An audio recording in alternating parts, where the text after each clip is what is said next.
What up, what up? This is Dave from the 5-6 Kings. And guys, I want to apologize to Domino's for the comments I made last week about their desperation. I said that they were doing commercials saying they're giving away 1 million free items. And that was incorrect. I'd like to apologize. I'd like to correct myself by saying they're giving away $50 million worth of free items. That is fucking absurd. That's such a crazy number. We're going to give away $50 million worth of free shit.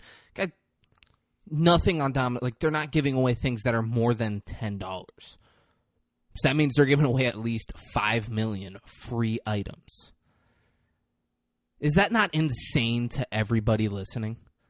That they're fixing potholes and they're giving away 5 million free things. Like, the fuck is going on at Domino's? Papa John's has Shaq being like, "Oh, come get a Shaq-a-roni pizza. It's $13. Come by and grab it."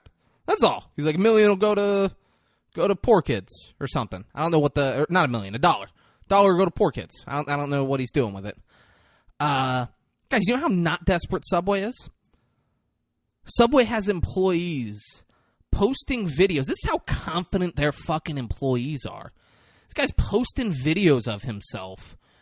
He's in the Subway bathroom and he's like throwing food on the ground and walking on top of it, and he's like got the meats all over the toilet rim, and he's like taking sips out of the Gatorade and spitting it back in and twisting it on, and then he's making sandwiches with this food and selling those Gatorades.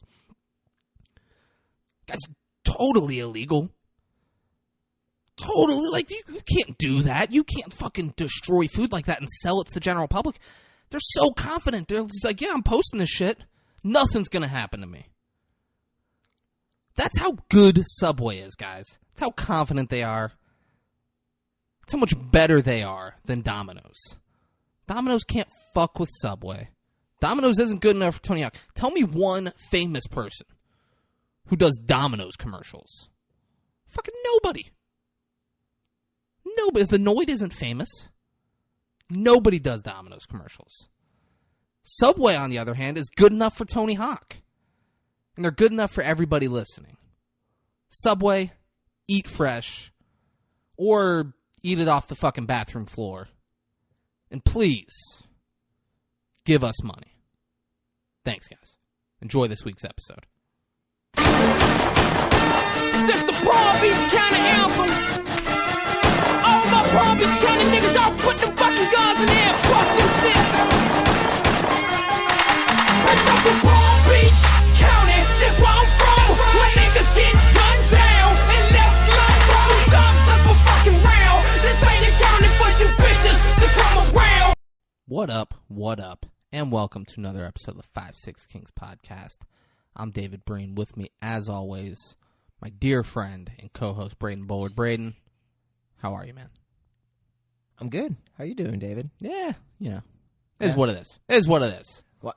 Life's life. We'll get there. How was your week, man? It was good. Yeah, nothing too crazy. Didn't get attacked by, like, dragon or anything like that. Yeah, filming a movie, you know, just kind of like normal people stuff, you know? Guerrilla style. Yeah. Film. He keeps saying it's guerrilla style and talking about how many pages they're filming in a day, as if I have any frame of reference. Yeah. And I was like, huh, is it a lot? And he just laughed. That's all he did. All he did was laugh. Yeah. He's like, yeah, Dave, it's a lot. No, yeah, it's definitely a good amount.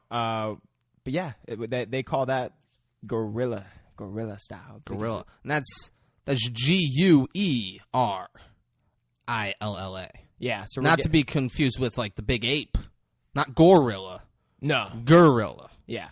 But I would love to go guerrilla shooting in the jungle. Not shooting, but like filming. Yeah. Filming. I knew what you meant. Yeah. Okay. You know, actually, it would have been interesting if you didn't mean that. If you're like, no, I want to go murder gorillas. I'd be like, oh, shit, dude. We're not on the same page. Come on, bro. You never thought about just going and murking some fucking apes? You think about the power, David, that you would feel. You would feel so invincible. The fact that you just killed one of nature's top. Well, it's not a predator, but it's more like a guardian. It just guards its family. that's why I go out in like the Pacific Ocean with whaling ships. Oh, I kill orca whales because that's the apex predator. You I'm know, like, you don't get bigger than an orca whale. David. Orca whales and bald eagles. I didn't know Those if are my you could- go-tos. Air and sea. Yeah, Kill I didn't know if you were going to be able to take it to another level, and you just did. Wow. Because land, like, let's be honest, humans are the apex predators on land, Yeah, that's already a given. without a doubt. But we've only explored 3% of the ocean. So, like, if you can kill the biggest thing in the ocean, What's stopping me? exactly. Yeah. No, There every is no chick wants stopping me. But yeah, how's your week going, bro? So, My week, it was, Yeah. it was a solid week. I went to the zoo. Speaking of animals, went to the zoo with Really? with my sister and her 3 kids. which one? The Palm Beach Zoo. Nice. Palm Beach Zoo. She got like annual passes. I went with them, and anyone's like, "Oh, zoos are animal prisons and all that stuff." You haven't been with a 3.5-year-old and 2 1.5-year-olds because it's awesome. Yeah. Yeah, imprison all of the animals and let my nieces and nephews go look at them. That's what I say. Yeah. Yeah, so the zoo was cool. It was the zoo. Work. We did some shit. Yeah. Yeah, we did some shit at Got work. to the nitty-gritty. Yeah. I went to public. Oh, this was fun. I didn't tell you this specifically because I wanted to Ooh. tell you out there. Okay. I went to the Publix by my house, and I saw a girl. She was wearing a hoodie, which immediately should have been assigned to me because it's hot out right now. Like, people aren't wearing, in the middle of the day, people aren't really wearing hoodies. It was a leftover crack hoodie, which is, it's a punk rock band that I'm familiar with. And I said, "Hey, like your hoodie." And then she started talking to me, and I realized how strung out she was. And she looked at me and said, "I'll suck your dick in the parking lot for $10." With like no emotion in her eyes. And I was like,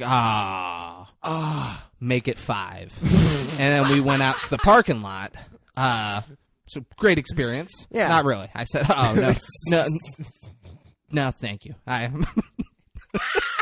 was like, I'm sorry, no.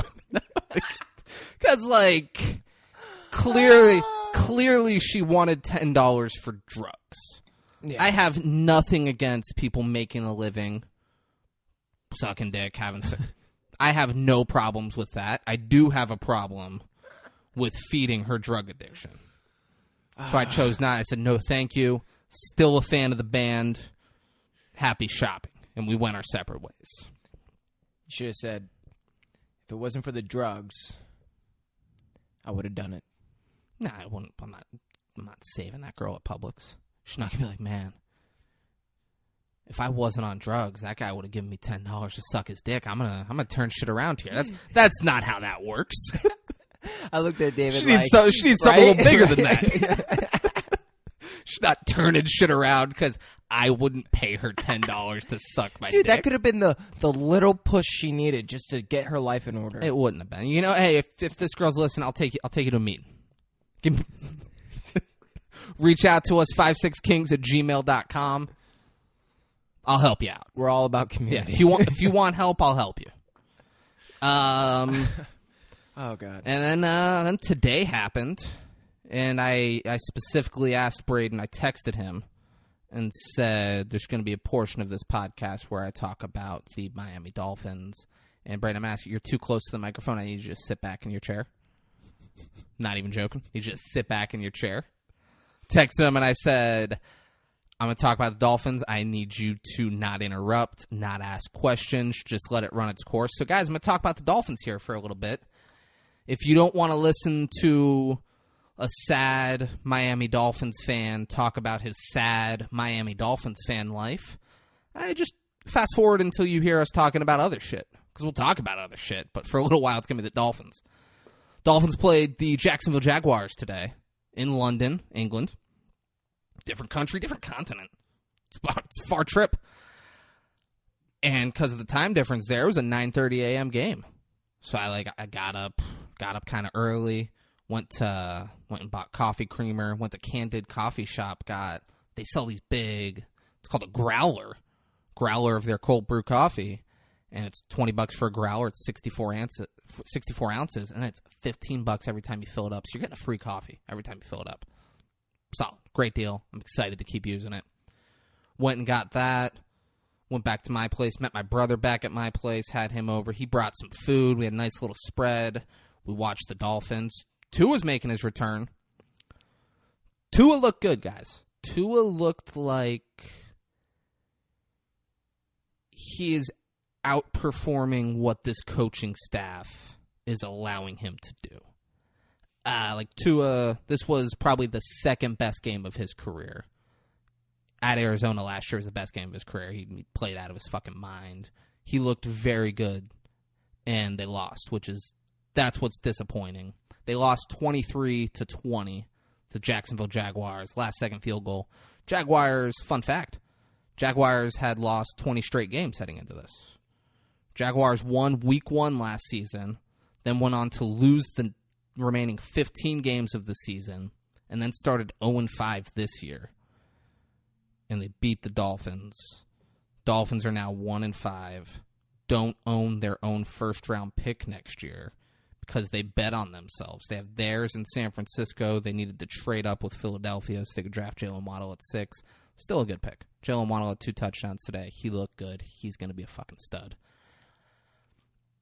But they bet on themselves, and now they're sitting at 1-5, losing to the worst team in the NFL. And I don't like being this fan, but unless things drastically change, unless they make the playoffs this year, I don't want Chris Greer as the general manager. I don't want Brian Flores as the head coach. In 2018, midway through the season, I was like, oh, Adam Gase is fucking just losing this team. He kind of sucks. He will not be here next year. And I said, I want them to get Brian Flores from New England. To my dismay, they got Brian Flores from New England. And I was like, this is great. They got the coach. First time ever, they got the coach I wanted. I was stoked. They started off bad first season. They started off 0-7 and then went on a little run. They won 5 of their last 9 games. And they're like, okay, Flores can coach. They got something here. Last year, they won 10 games. And they're like, okay, here we go. They won 10 games. They're going to get a season of Tua healthy. They got rid of some players in the offseason. They brought some players in. You cannot start 1-5 after going 10-6, after making 2 picks in the top 18 and spending some money in free agency, getting Will Fuller. You can't start 1-5. You can't lose to the Jacksonville Jaguars in the first 6 weeks of the season. You can't regress this much and expect to keep your job. And there were Flores hasn't been perfect, but the team has shown progress. So I've been like, all right, here we go. But Flores, this is the 3rd season. They've had 4 offensive line coaches, 3 quarterbacks coaches, 4 offensive coordinators. Because they got 2 of them this year for some reason. They're like, let's have 2 people do that job and make it confusing, and then call the plays into the quarterback's coach, who's going to call the plays into the quarterback. But he might change something if he wants. If he sees something different, the quarterback's coach might change. It was a fucking nightmare. Now it's just George Gotze making the calls. Guy, it's a shit show right now in Miami. And I could kind of look past all of that if in this game Flores didn't get out-coached by Urban Meyer. Urban Meyer should not be coaching in the NFL. He out-coached Brian Flores today. Late in the game, I'm all over the place, guys. Late in the game, Dolphins are going for it on 4th and 1 at midfield. It's a tie game. Tua's playing one of the best games of his career. Every 3rd and short, every time you've put the ball in his hands in this game, when you've needed him to deliver, he's delivered.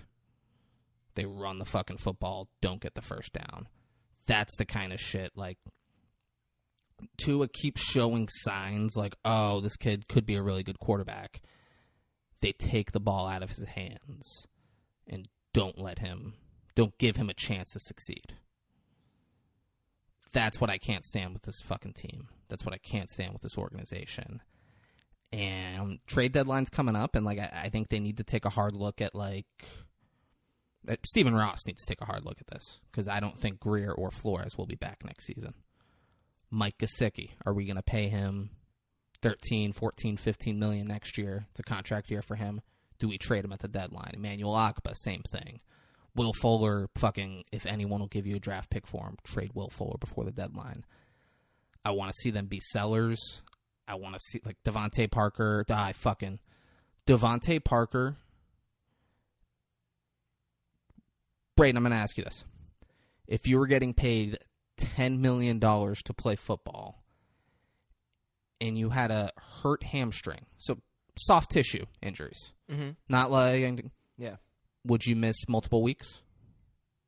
No. No. It's like Devontae Parker, his injuries are never like, oh, he's really hurt. It's soft tissue shit. It's pain management. And he's just like, I'm going to miss multiple weeks when our season's on the line. Devontae Parker needs to be gone next year.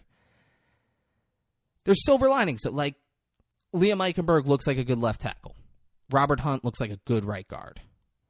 Tua looked good today. Myles Gaskin's a good complimentary running back. Jalen Waddle's good. Javon Holland, Jalen Phillips. Christian Wilkins played out of his fucking mind today. He had a couple really big plays, which is awesome. I hope they extend him this offseason. Jalen Phillips looks good. Raekwon Davis looks good in the middle. There's enough pieces to where I don't think they're far away from being contenders. I don't think it's going to be with this regime. I don't think Brian Flores is going to be a Super Bowl winning head coach with the Dolphins. Maybe somewhere else he will be. I don't think he can turn it around here. I don't think, like, I want to, like, the fucking cynical person in me, the masochist in me wants to go back and look at all of the drafts that Chris Greer has run and just see, like, all right, what could he have done with these picks otherwise? Like, because off the top of my head, like, 2017 draft, there's nobody still on the team from that draft. 2016, only Xavier Howard still on the team. 2020 took fucking Austin Jackson and Noah Igbenogany in the first round. Like, he's butchered some drafts. I want to go back and look, but I don't think him and Flores are here next year. But I still, like, I look at the Cleveland Browns, who had Hugh Jackson coach teams with a lot of draft capital, and they drafted good players but weren't winning games. They fired him. They had Freddie Kitchens for a year, fired him. Now they have Kevin Stefanski and one of the best rosters in the AFC. I look at something like that and think that could be the Dolphins. Because there's talent. Those of you Dolphin fans listening, David Straley, I hope you're listening. There's fucking talent on this roster. I don't think they're very far away. And it's all about just identify now who you're going to keep around, what you can get for guys that you're not going to get. Don't let Gesicki just leave in free agency. Don't let Emmanuel Ogbah just leave in free agency. Don't let Will Fuller just leave in free agency. Get something back for these guys or extend them. Ogbah's a great player. Gesicki's a great player. If you want to keep them around long term, keep them around long term. But if they're not big picture, trade them before the deadline. Don't let them walk for nothing. We'll see. Hopefully they can win some games this year, because I would hate to give the Philadelphia Eagles like a top 5 fucking pick in the draft. But who knows? Now we're rest of the season. I don't know. I don't think the playoffs are anywhere near a possibility. I'd like to see him win some games. I'd like to see younger play. I think like Kirk Merritt was called up and didn't play at all today.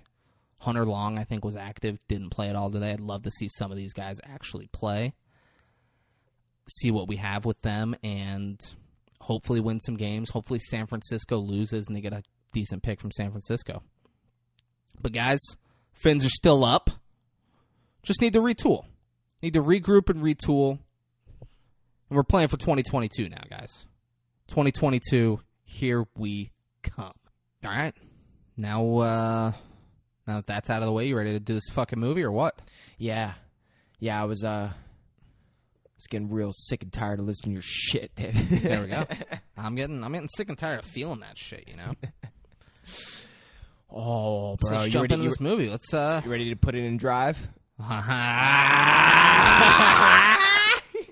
put it in drive, baby. Oh, yeah. Oh, dude. Fuck Ryan Gosling. We gonna talk ratings or what, baby? I was just going to talk about Ryan I know Gosling. you were gonna just I killed enough time talking about the Dolphins. All right, we don't need you to say some all stuff the you'll view- say during the pod. That's what all the babies want. They want us to talk about Ryan Gosling. All right, you want us to talk views, ratings? What?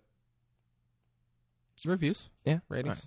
All right. It's not reviews. Want to hear ratings? Yeah, Reviews would be like, I found this very Yeah. It's a cult classic. That's what everyone's calling it.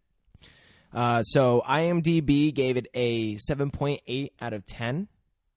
These are pretty high numbers, David. Rotten Tomatoes gave it a 93%. I don't think Rotten Tomatoes has ever given anything this high of a rating. Right? I don't know. 93? I don't That's know. high. I don't know. You say that. I feel like every week you say what Rotten Tomatoes rating is. You're like, I don't know if they've ever done one this high. No, because I usually feel like it's super low. I feel like every week. Now Metacritic's super low. Rotten Tomatoes is normally like middle of the road, or it's crazy low. It's either like 20 or it's like in the 70s or 80s. Yeah, for some I feel reason, like Interstellar got better than that. American Gangster might have got better than that. those might have been like The only- Fan with Robert De Niro and Wesley Snipes had to have gotten better than that. For some reason, when on Google it goes between Metacritic and Common Sense. For some reason, it's Common Sense. We got this Common time. Sense Media? Yeah, There we go. they gave it a 4.2 out of 5. What's that? Like That's high. 80% or something? 85. What's 4.2 times 2? Come on, bro. What's 42 times 2? 84. So yeah, 85. No. Why would it be one higher? Because we're gonna round up. No. Baby. You're like, it's like an 80, 85? We're No, gonna round- it's fucking we go- 84. All right. So then Google gave it a 89, which is lower for the first time I think than Rotten Tomatoes. That's odd. Usually Rotten Tomatoes is always lower than Google. So wow. Huh. Wow. What'd you give it? I gave it a 6.4. 6.4. I think it's a good movie. I think it's definitely a vibe, like I said. There's definitely like an aesthetic of the whole film that like definitely creates a certain energy about it, I think. Well, because they capture so well on LA, the lights, the music, I think helps add that in. They do a good job between the silence in between and kind of honing in on that silence, not to like build suspense or anything like that, but then like the contrast when they put in the music, I think it helps with that vibe. David, you're looking at me with these golden eyes, man. It's a vibe. It's a soundtrack. The sound. This movie's not good. Bro, This is a bad guys. You know what's a bad movie? Baby Driver. And What? I liked Baby Driver What? significantly more than this. Bro, Baby Driver's a good movie. It's not a good movie. It's a good movie. It's not a good movie. It's a good movie. Baby Driver, I would give like a 6.4. I would give what you gave it. I would give a This- Baby Driver like a 7.2, but I haven't seen it in a little minute. So. This is getting a 3.7 from David Breen. I would have thought this is right up your alley because this is Why? very. You got no fucking idea what my alley is. Well, because, like, dude, this guy's a fucking psychopath. But not the fun kind. I like the fun. You need some Dude, thrill. So, like, Dave, guys, real quick, this movie, one of David Straley's suggestions because he hates it so much. And he sent us some notes on it, and he and I had one of the same notes, which was Ryan Gosling has to have Asperger's. He has to. They're trying to, like, soak up the That's intimacy. Dude, so, like, he was not a psychopath. He was just super socially awkward. He wouldn't shake someone's hand because his hand was dirty. And he kind of, like, was just quiet and not talking a lot. And just kind of, like, not making eye contact and then overly making eye contact with the kid. Yeah, well, I think this is all certain power, like things that deal with power, basically. Like when he's dealing with people that have a substantial amount of power to their name, to who they are and stuff like that, he treats them way differently than someone who is on the opposite of that. Like the child is, in essence, like powerless, and he feels like he's kind of like protecting the child and stuff like that. I feel like I actually enjoyed those aspects because to me it's like someone who doesn't have much kind of standing up against the powerful in a way, but is like a psychopath.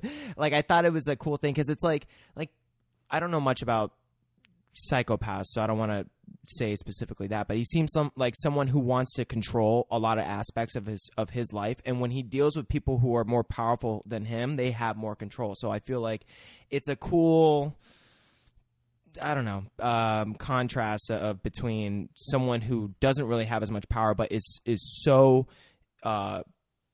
over the top with trying to control these aspects of his life compared to people that he's dealing with that are very powerful, that can control in other ways and make it makes it like hard for him to be the psychopath that he is. It's like a cosmic gumbo.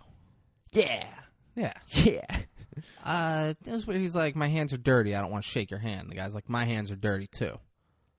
And he's like, all right, I'll shake your hand. Like, it was just weird. This movie felt like there was another hour to it where we find out why Ryan Gosling's the fucking way he is. And then they don't give any and then they backstory. just cut it really. out. Yeah. He's just a weird character with no reason for him being weird. Yeah. David Straley sent his rating in, gave it a 2.8. He also commented on Braden liking the soundtrack and the score and thinking it's a vibe. It really is, guys. As much as David, they're gonna hate and shit on the fucking soundtrack. So here's the thing. Here's the thing. The soundtrack, it was a whatever soundtrack. I didn't dislike it.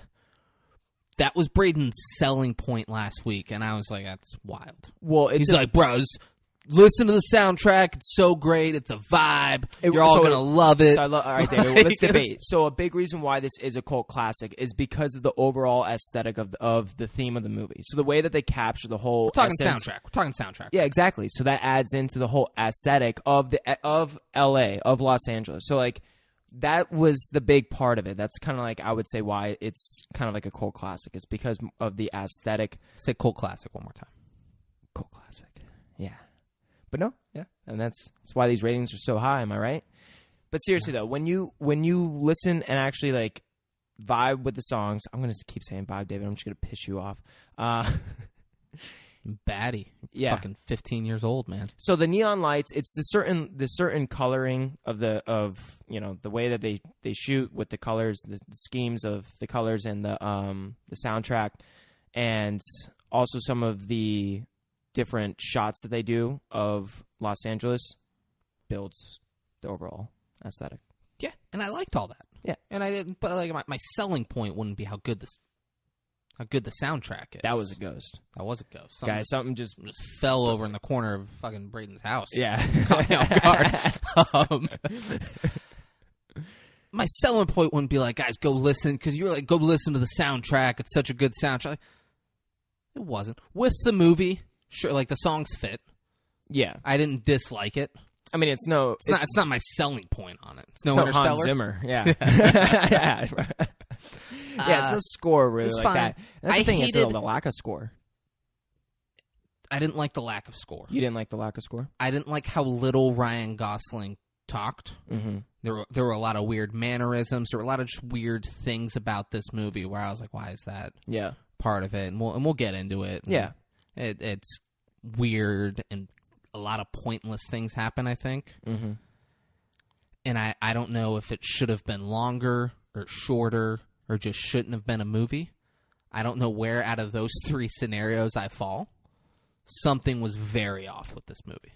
I get what you're saying by that. It does seem like after you watch it, even though you spent what was it, like an hour and 45 minutes or something like that? Hour 40? Yeah, so you spend that time, and when you get done with it, you feel like you kind of watched a short film. Even though you spent that time, like it doesn't, but like when you get done and you rethink about the movie, it just feels like it just feels short. Like there wasn't too much to it. So like for reference, I take notes while I watch the movies. Mm-hmm. And I have like little note sections. For Summer Catch, I had 35 sections of notes. Holy shit. For this, I had 19. The run times are identical. Yeah. Yeah, they definitely... Guys, Summer Catch isn't like a deep, super involved movie. Like, I had 19 sections for this. I would like to think that Ryan Gosling just showed up to set and was like, listen, let's just cut out all this dialogue. And just like somehow felt like they had persuaded. They had Ryan Gosling for like a week, and they were like, "All right, let's get everything we can. Yeah, let's do what we can do." He's like, "No, I'll be able to show off a lot more character without doing as much. Yeah. Let's talk money, baby. Oh, baby, I love Let's talk money. Ah, fuck. I think we normally talk money first. I always forget you. Yeah. Yeah, because I always ask you too. I'm always. We always do our ratings last when we do the ratings. I don't know. Let's talk money now. Okay. So, David, how much do you think they spent on this movie? This is Ryan Gosling we're talking about here.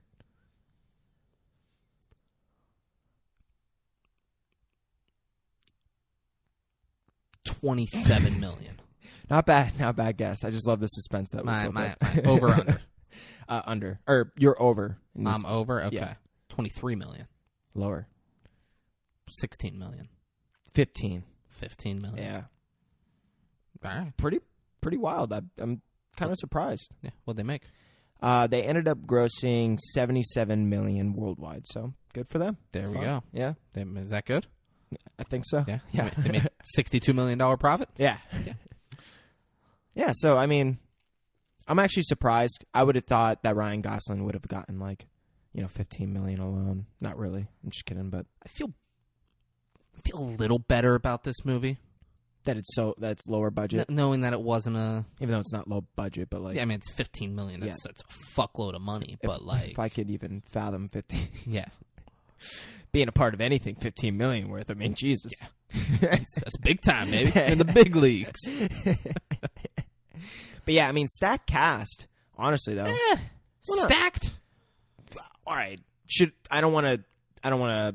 Are you waiting to say the names like you usually do? The two main characters, Ryan Gosling, Bryan Cranston, are the two biggest names. Yeah, for sure. There's other people in it who are notable. I wouldn't call this a stacked. Like Baby Driver.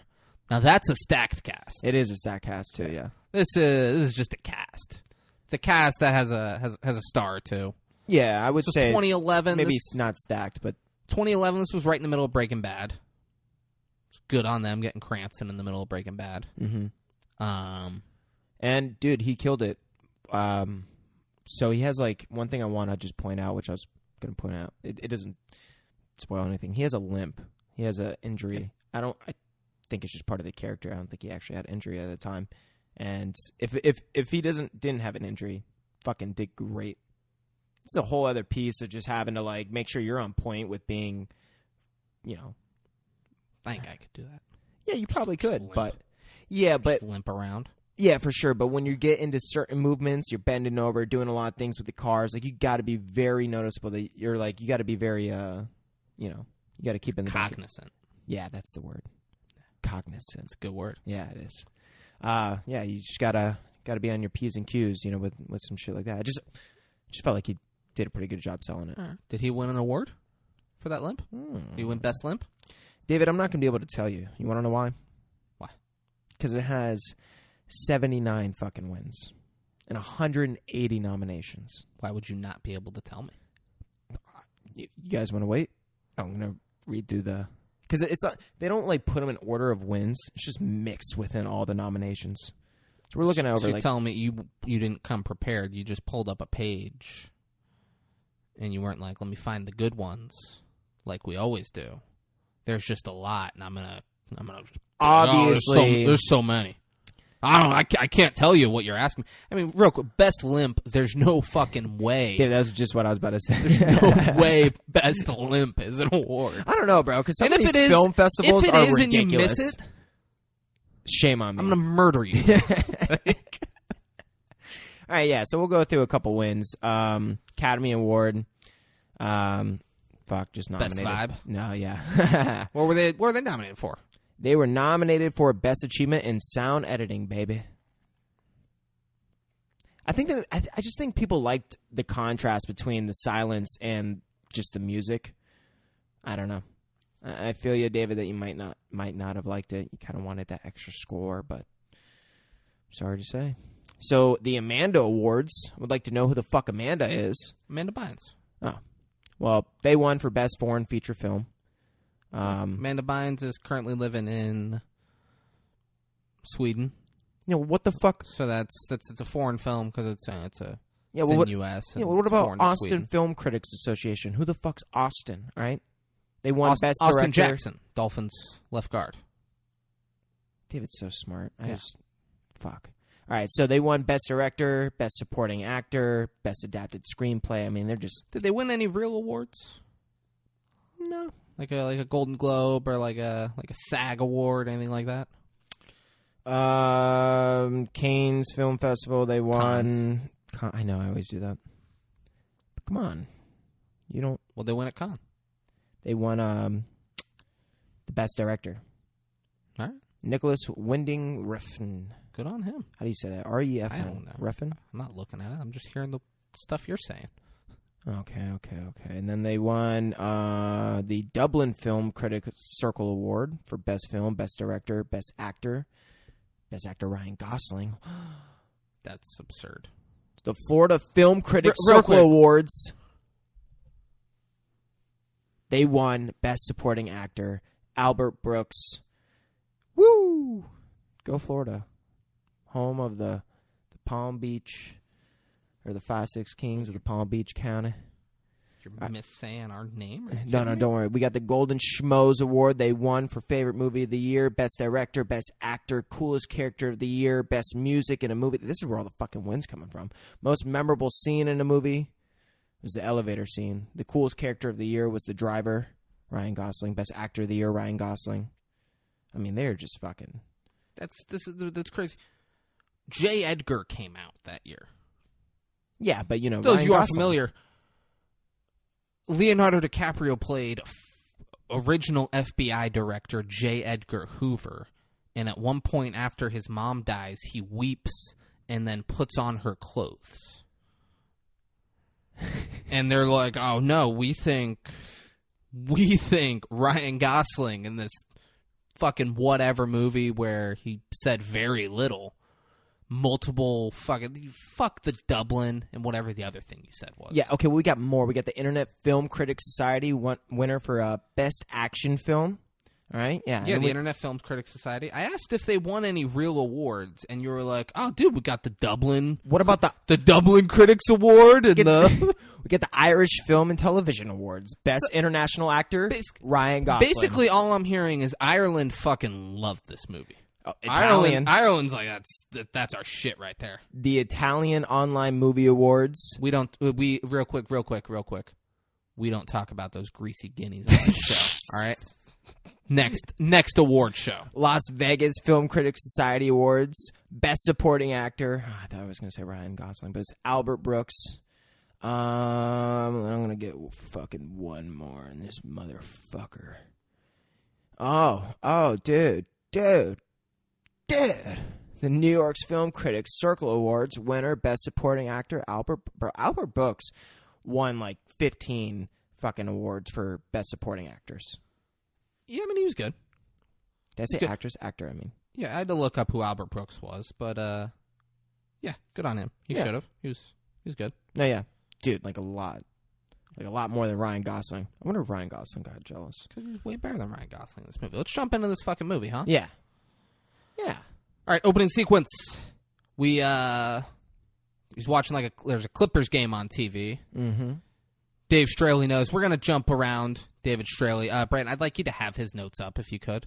Okay. Yeah. Is that like a pain in the ass for you? Or? It's too much. Is it? No. Okay. Dave Straley did comment on how sick the Clippers' old jerseys were back then. And he's not wrong. They're pretty sick looking. Mm-hmm. But Gosling has a Clippers game on, and he's on the phone with someone. And he says, "You don't need to know the route." He's like, "You got 5 minutes. Once I get there, the clock starts. Anything happens in that 5 minutes, I'm all yours, no matter what. A minute on either side of it, and you're on your own." Basically, like you start when I get there. You got 5 minutes, and then I leave. That's like the quote of the movie. Yeah, that's Ryan Gosling's bread and butter. That's part of what kind of pissed me off, because that's how the movie opens. That's what the trailer is. It's him saying that. And he's the getaway driver for two things in this movie. I thought this whole movie was going to be him being a getaway driver. Because that's what the trailer leads you to believe. There are two crimes that he's the getaway driver for.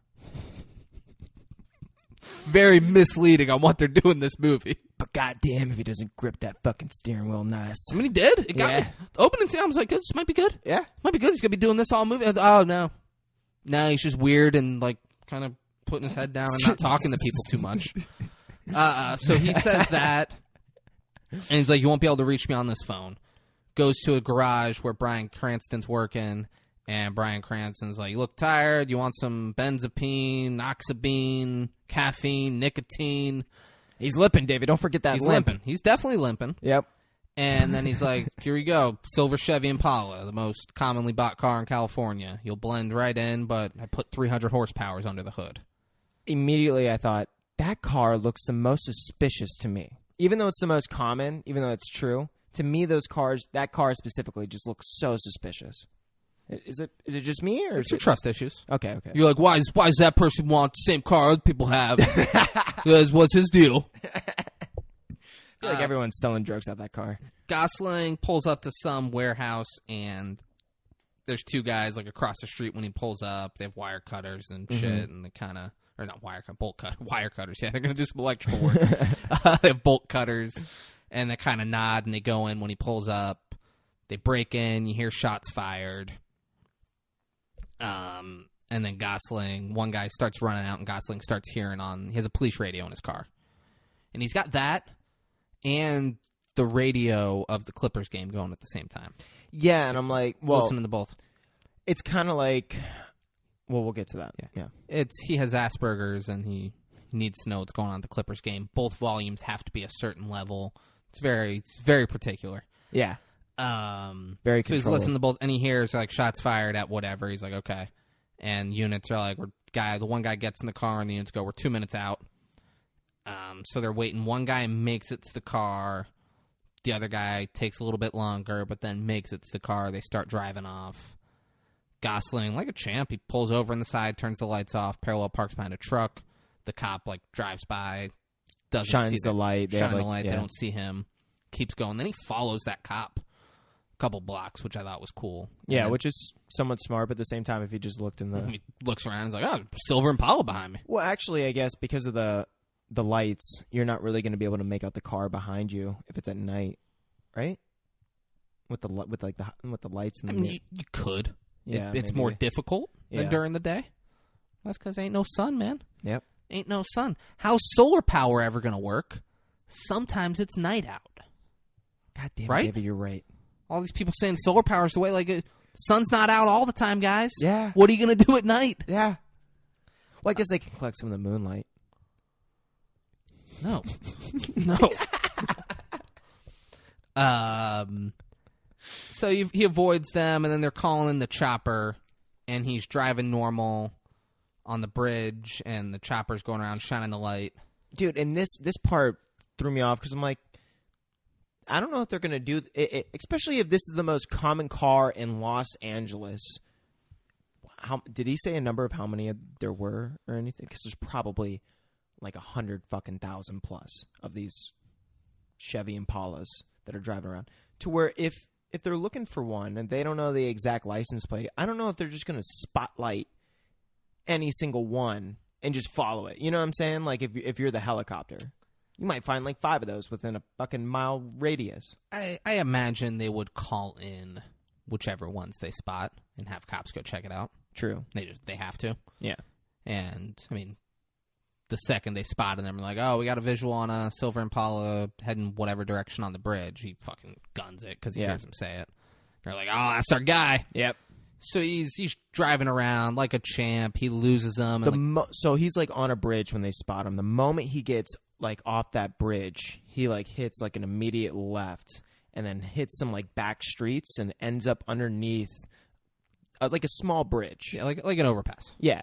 And then just like pulls in, parks, turns the lights off, turns his car off, and just keeps listening to his walkie. And he sees that there is the light from the helicopter shining just all around the underpass, and they just don't see him, which I'm like, oh, smooth. You don't see him, and then You see, though, that leather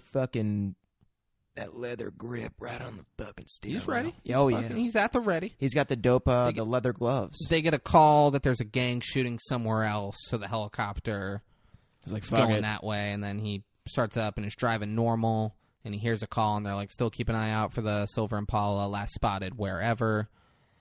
And then a cop, he's at a light across from a cop, and the cop's like, I have a possible visual on the silver Impala. And the second the light turns green, Gosling just guns it, and the cop lights him up, tries to follow him. He goes. This whole time, you're hearing the radio from the Staples Center. Clippers game going on.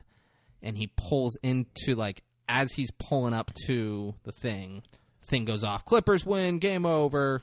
This was insane to me because I'm like, dude, there are so many fucking cops in this area. If you just did that, that road specifically, they shot it when they a lot of times you're not even going to be able to drive down that road because they have it blocked off because it's so packed because of the games and everything that's going on there. And there's so many cops right on that road and right off that road all around there.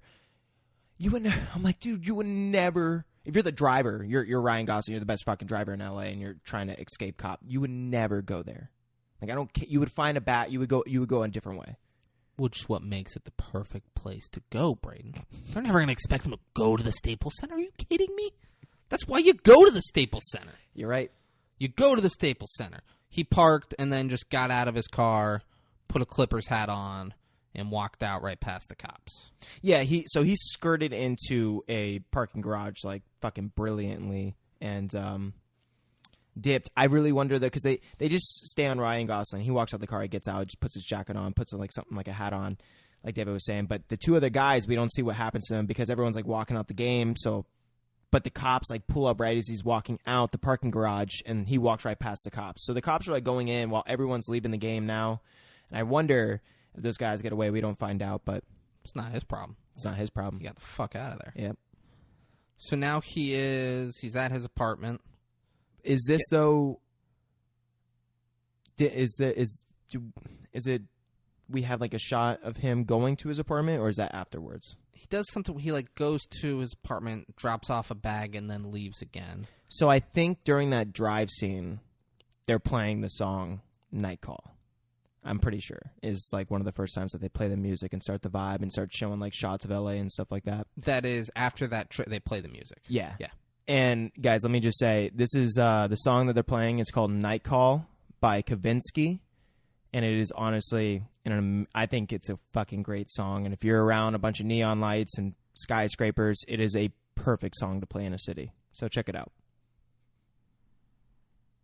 But yeah. Just wanted to let you guys know the soundtrack is actually somewhat fire. All right. So then Gosling like goes to his room, drops a bag off, and then leaves again, and then is going back and gets in the elevator with some chick and asks her what floor. She says 4, please. He hits 4 and then like kind of looks at her and then looks down like kind of shy as if he's not Ryan Gosling and could be like, you want to go fuck? And she'd be like, yeah.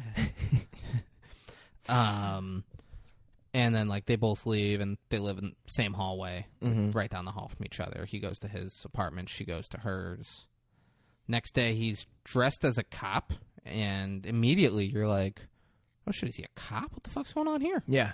Like, yeah. Bryan Cranston walks up to him, and he's like, hey, man, so spoke to the director. He wants you to roll it on this one. You're like, oh, okay, he's a fucking stunt man.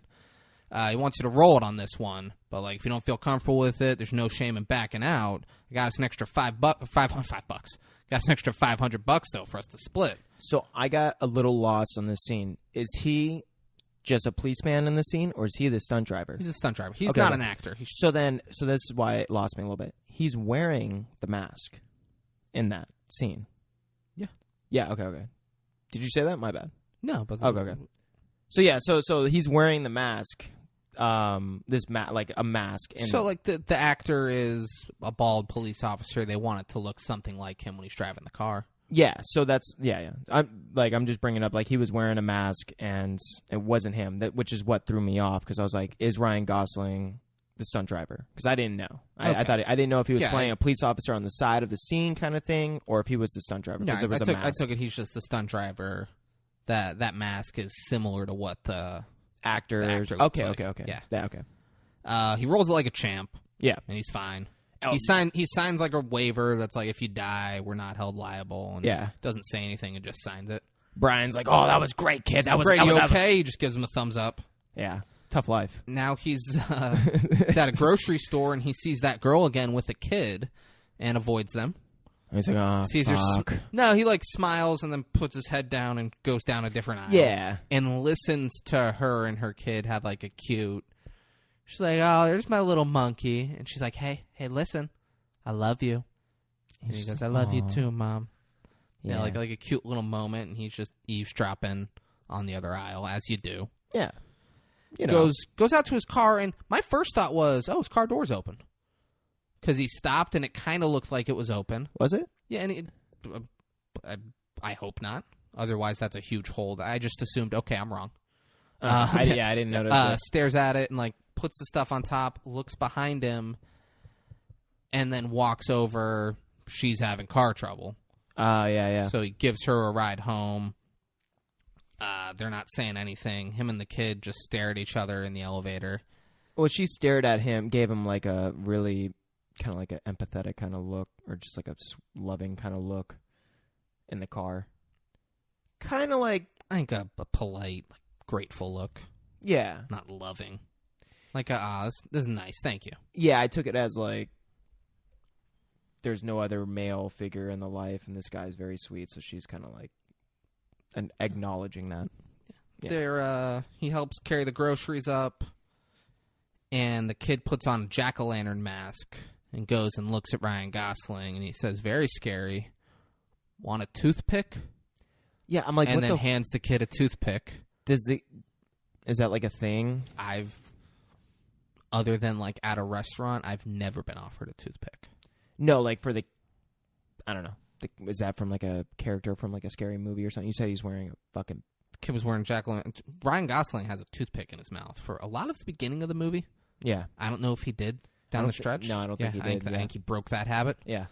But I think that's just like, hey, kid, toothpicks are cool, huh? You want a toothpick? Here you go. Yeah, I didn't understand Here you go, that. champ. I thought it was supposed to like correlate to his character somehow or some shit. I think it's him. Like the kid playing the character or something. I don't know. There, to my knowledge, maybe I'm wrong, there's no toothpick chewing jack-o'-lantern. That's what I'm saying. I'm like, what?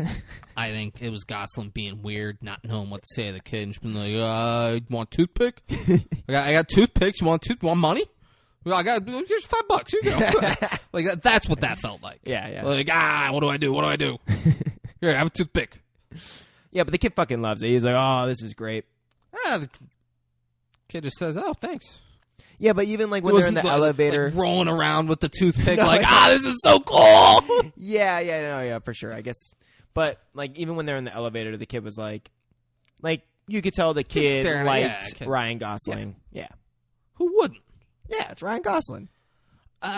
She's like trying to make small talk with him, and he's giving weird, vague answers. Like, good. Yeah, and then he drive. Asks, yeah, she's like, drive limos, or he's like, in movies. He's okay, and then there's a picture of a man and the kid, and he goes, "Who's he?" Yeah, dude. She says it's Benicio's father. He goes, oh, where is he? Prison. Like, great. Yeah. Obviously, what I was kind of hoping, because like obviously, like and later on in the movie, they show the picture kind of in the background. You're like, oh, Dad's showing up at some point. Yeah. I was hoping he wouldn't. I was hoping like it just got lost there. They're just like, yeah, that's it. We got to explain why she's a single mom. He's in prison. That's it. Just move on. That's all we need. Yeah, move on. Yeah. They didn't though. They did an all right job with that. Gosling then's like, well, it's part-time driving, and I work at a garage. And she says, where's the garage? And he just says the street. Yeah. Which streets are long. I'm not familiar with that particular street. I think he said Sepulveda. Dude, there are, and this is the thing too, you can't just say a street. There are car shops back to back to back to back on the same street. I'm talking about within a couple hundred yards, there's 4 fucking car shops back. Like a whole entire street for miles. It's just shops. Just fucking car shops. Yeah. So yeah, for him to say that is just... He just says the street and then leaves. Like just super weird, vague, I don't know how to talk to people. And she's fucking loving it because it's Ryan Gosling. Yeah. If this was any other day... Oh my God. If that was like fucking Paul Giamatti. This is Paul Giamatti starring as driver. Get away from me. She'd be like, all right, well, thanks for dropping us off. You can leave now. Like that's how that would go. Yeah. Instead, she's like smiling and staring at him. I was like, this is fucking crazy. Yeah. And Ryan never really closes the gap, like up to this point, at least. You know what I'm saying? Like As a person? Like talking to people? what, in the movie. Is that what you mean? Yeah, I don't mean Ryan Gosling the person. I'm sure he's a well-spoken. No, I mean like with her, normal guy. like in the relation, like he doesn't really push the like I don't know, like he's there. He's obviously trying, like likes her, but doesn't really. He's just very awkward and doesn't really do anything. Yeah, As people with Asperger's tend to be sometimes. Yeah, you know, the more that we're going into this, David, I think you and David might be right. I think we are. Yeah, You were saying Mark Wahlberg. Think of how different Mark Wahlberg's character in Fear is from this guy. the director's like, I just want the most sweet, badass Asperger's guy you've ever met, and Ryan's like, bro, Like, done. fucking Done. All Where right, do but I first, sign? First, though, we're gonna need to cut out 40% of my lines. Yeah. Just cut that script in half. Yeah, if I got Asperger, I'm not saying none of that. So now we're at Nino's Pizza. Cranston is meeting with Mr. Rose there. Mr. Rose is eating Chinese food at the pizza place. The pizza probably sucks. Yeah, he's at the pizza place, and the guy who's there, like, Mr. Rose is obviously, like, an important guy, because he's like, where are the chopsticks? The guy's like, I don't have the chopsticks. He's like, chopsticks and fortune cookies. Let's go. And then the guy comes back with chopsticks. He's like, where are the fortune cookies? He's like, oh, I forgot. He's like, just fucking forget it. Just forget it. Get away from me. You talking about Nino? No, I'm talking about the dude who won all the awards. Albert Brooks. Bernie Rose. Yeah. Yeah. Mr. Rose. Mr. Rose, yep. Then Cranston's like, I need $430,000 to get a car so Ryan Gosling can race it. And I'm like, how the fuck does he need that much money? It was such a fucking bananas thing. Yeah. And then Clay from Sons of Anarchy walks in. He's Nino, but he's Clay from Sons of Anarchy. David Straley also said, I hope you guys refer to him as Bellboy, which is his character's name in Hellboy. And I can't imagine. I haven't seen Hellboy. I just can't. His name wasn't Bellboy. I assume he's Hellboy, right? Yeah. I don't remember anyone calling him Bellboy. Sorry, David. All right, so Hellboy. I think it's a typo. David Shirley, get your shit together. You're running with the 5-6 Kings. You can't be sending us typos. I honestly, this was not me setting you up, David. I was just like, yeah, Bellboy's his name, and I was like, there's no way. There's no way in the movie Hellboy they also had a character named Bellboy. I kind of just pieced that together on the fly. I wouldn't have called you out like that had I put that together earlier. But this is the world we live in. Yeah. So Clay walks in and asks Mr. Rose why he's eating chink food in his restaurant. And Mr. Rose asks what a Jew is opening a fucking pizza place. With great back and forth. And then he looks at Cranston and he's like, why don't you take a fucking hike while I talk to my partner? And Cranston's like, uh-oh. He's like, I'm just fucking with you. And then they talk. He's like, how's your leg? Yeah. He asks how his leg is. And you're like, oh, that's interesting. Mm-hmm. Asks how his leg is. He's super just imposing and intimidating. And the guy is like, Mr. Rose is like, I want to see the driver before I invest anything. So then we cut right to Gosling's driving on like a racetrack. Yeah, and he is fucking smoking it. He's great. He's a great driver. Yeah, great driver. No one's taking that away from him. He's like a centimeter from the wall the entire time and just probably setting fucking records or some shit. Mr. Rose walks up after and reaches out to shake his hand. Gosling stares at it for 10 seconds. At least. Like 10 seconds at least, and then says, my hands are dirty. And the guy goes, he doesn't talk like that. Well, he said it in like a very like, And then the guy said, so are mine. And he's like, all right. And shakes his hand like. And the guy tells Cranston, he's like, I'll give you $30,000, but I want 70%. Cranston goes, deal. Deal. Yeah, so they're going to do a race team, and this guy's getting 70% of what they make. Great. Yeah. Or not 30,000.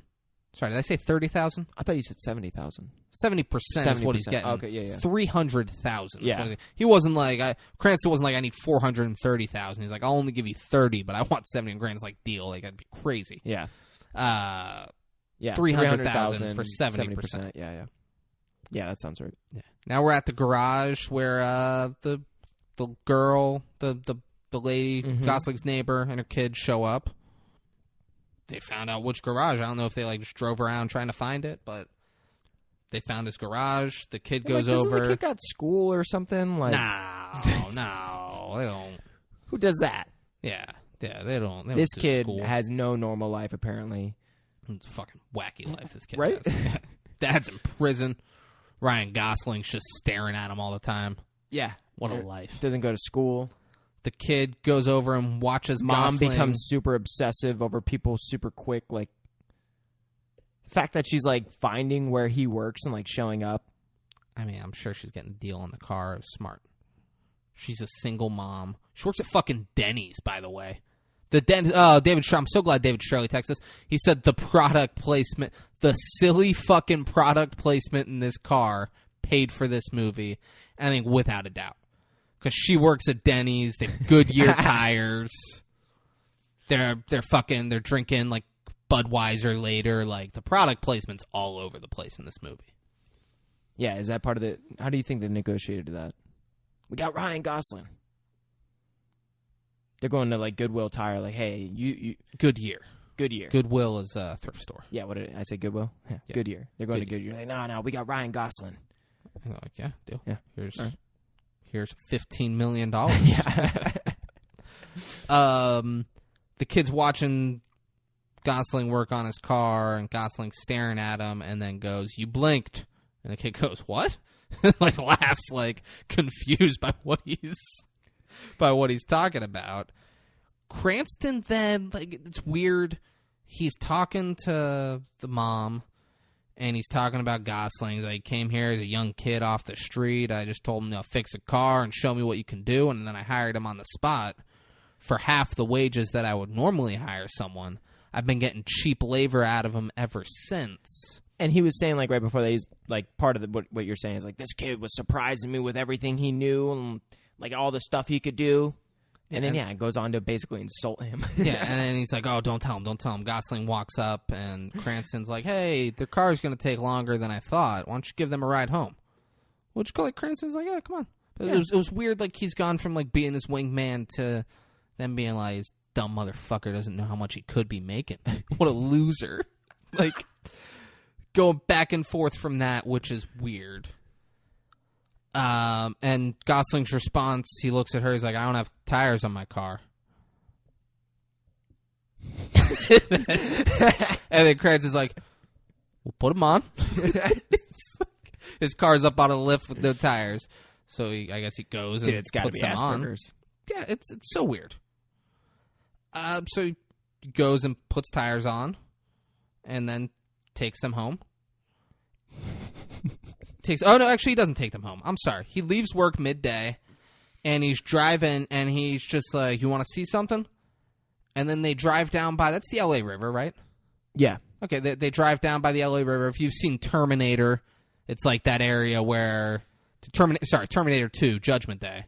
Yeah, you guys know. It's down there in that, Google L.A. River, you'll know. Auto, it's not San Andreas. Yeah. Yeah, it's not like a river, Google L.A. River, and you'll know what it is. And then they're down by a creek, and they hang out there for a little bit. And then the creek's Ryan... at the very end of it where it just stops, basically. Okay. Yeah. It's an actual spot? Yeah. I mean, they literally went to just the very edge of the LA River, and then there was the creek right there. Okay. Where the concrete stopped. Yeah, okay. So that's where they are, and then Gosling, we see him carrying the kid and puts him to bed. The mom says that they had a great time and thank you, and is kind of staring at him. And he then, she was wearing his jacket. I guess she got cold. He then takes his jacket out of her hands and says, "I'm not doing anything this weekend if you want to ride or something." And then leaves before she responds. And then we just see they're in the car again. But dude, he's Ryan Gosling, so it's it's hot as shit. So fucking weird. They're in the car again, and they keep showing Dad's picture in the background when they're playing in the living room. So obviously he's coming back. And then he puts the kid to bed again, and then they're in the car, and she's holding his hand. Braden, I mean, I assume, like, there's music playing here. I assume you loved all of this. Yeah, so this part is it's another good song. It's called A Real Hero. They actually played this song. They played it at the end, too. Yeah, they played it at the end, too. But it basically just, it's how it's called, A Real Hero. That's like the main chorus of it. And it's just about finally a human being who's just real and genuine. He's a real person, so that makes him a real hero. And that's like supposed to be the significance between the song and the moment that's going on, is that she's finding someone other than all of her experiences with other people, where this guy's actually just a genuine human being. He's not, though. Yeah. He gives her fucking weird, vague answers. He's a getaway driver for crimes. Yeah, exactly. So she thinks he is like the most honest, simplistic, honest, genuine person she's ever met. And that's supposed to be like why she's so into him. Well, she's a fucking moron, dude. So now we're having a team meeting at the garage. No, but you're right. Like, he's a fucking stranger that is like given fucking 4 words to her over the course of like an hour of them being together over like 3 different days. Or maybe like they've been together for a year. We've no idea what's going on in this movie. Yeah. It seems like a day, and she's like, this is my kid's new father, and that's exactly we're what gonna I'm be together saying, forever. Yeah. David, he sent something great. You're supposed to be on top of the David Straley notes, man. You're really dropping the ball there. Oh, bro. He said like he just left work midday, and then like took them home and became dad in one fucking day. Yeah. Is that what he said? Dad of the year. Yeah. No, I don't know. You fucking. Hey, Braden, would it be too hard for you? Like, I got you, bro. Got you. God, you kidding? Look who you talking to. It's Braden Bullard here. I'm on top of those notes. Yeah, I wish fucking I had. got it. I wish I. No, had I gotta pull up my Spotify to talk about how it's like the new hero song is playing. Yeah, the listeners are really gonna enjoy that. You guys really go to Spotify, listen to the song. Standalone, these movies aren't good. Or these songs aren't good. Like, they fit the movie. No, I think they're great. You're out of your fucking mind. But I love these kind of genres. I love weird like you music. chill and listen to that, you're like, yeah, it's mine. Honestly, those songs have like... You need to listen to Leftover Crack. You're gonna hate me, but some of those songs have like the most vibey type of songs. Get the fuck out of here. What did David Straley say? I don't know, bro. Vibey? That's how you're gonna... They got some of the most vibey. Yeah, where it's catchy, where it stays with you. I fucking hate you. Oh, well, David Straley commented on him leaving work and becoming dad. Now we got a team meeting at the garage. Don't even find it. You're past that point. Yeah. You fucked up. Yeah, homie just took the rest of the day off work to drive her home and become dad in a day. Yeah, that's what he said. Yeah, glad we spent 20 minutes finding that shit. Yeah, I'm on top of his fucking notes. Fuck you. Team meeting in the garage. Clay is not impressed with the car that they bought for $300,000. Yeah, I wasn't either. I'm like, look at this fucking trash. And then he sees a car over on the side. Didn't look like a $300,000 car at all. At all. But, at all. And then he looks over at a nice looking car in the garage and says, "That is one motherfucking fine ass pussy mobile, motherfucker." Exactly like that. I'm like, wow. He's Clay. If you guys have seen Sons of Anarchy, he's the president of Sons of Anarchy for a lot of that show. He's this fucking big white dude that does not seem like he's gonna talk like that. And then he's like, "That's a fine ass pussy mobile, motherfucker." Like, crazy, and you're like, oh, that's part of this movie now. Yeah, great.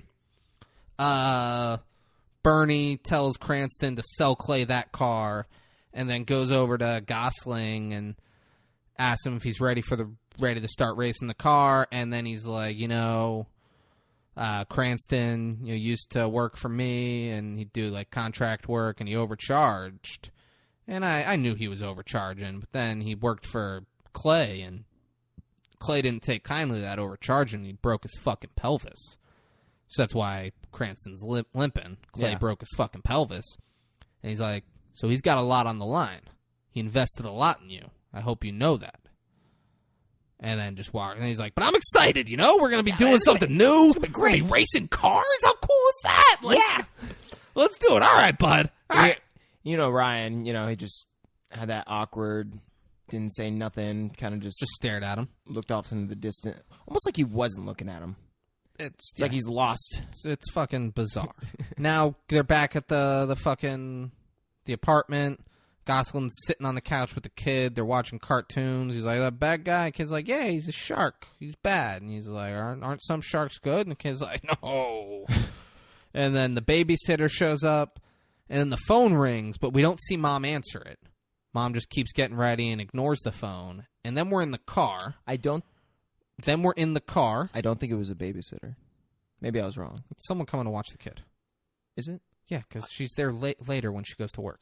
Oh, okay. Yeah. I'm thinking of something else. Yeah. She's watching the kid. The phone rings. She doesn't answer it. And then her and Gosling are in the car. And she says, that was my husband's lawyer on the phone. He's coming home next week. Gosling looks sad. And then for 52 seconds. No way. Not a word is said. They just drive in the car. There was a point where I was like, oh, like there's something wrong with my internet connection. This is frozen. No. Just silence, and they just drive in the car, and then that scene ends. Yeah. What the fuck, dude? What the fuck? Sure, he doesn't say anything in that moment. Like, that's fine. But why have it be 22 seconds, and it has the same gravity? Yeah. Have it be fucking 12 seconds, and it has the same gravity. 52 seconds in a not that long movie. Yeah. Ridiculous. Yeah, I don't know. Maybe the director really likes the long takes and thinks that this is building intimacy or something.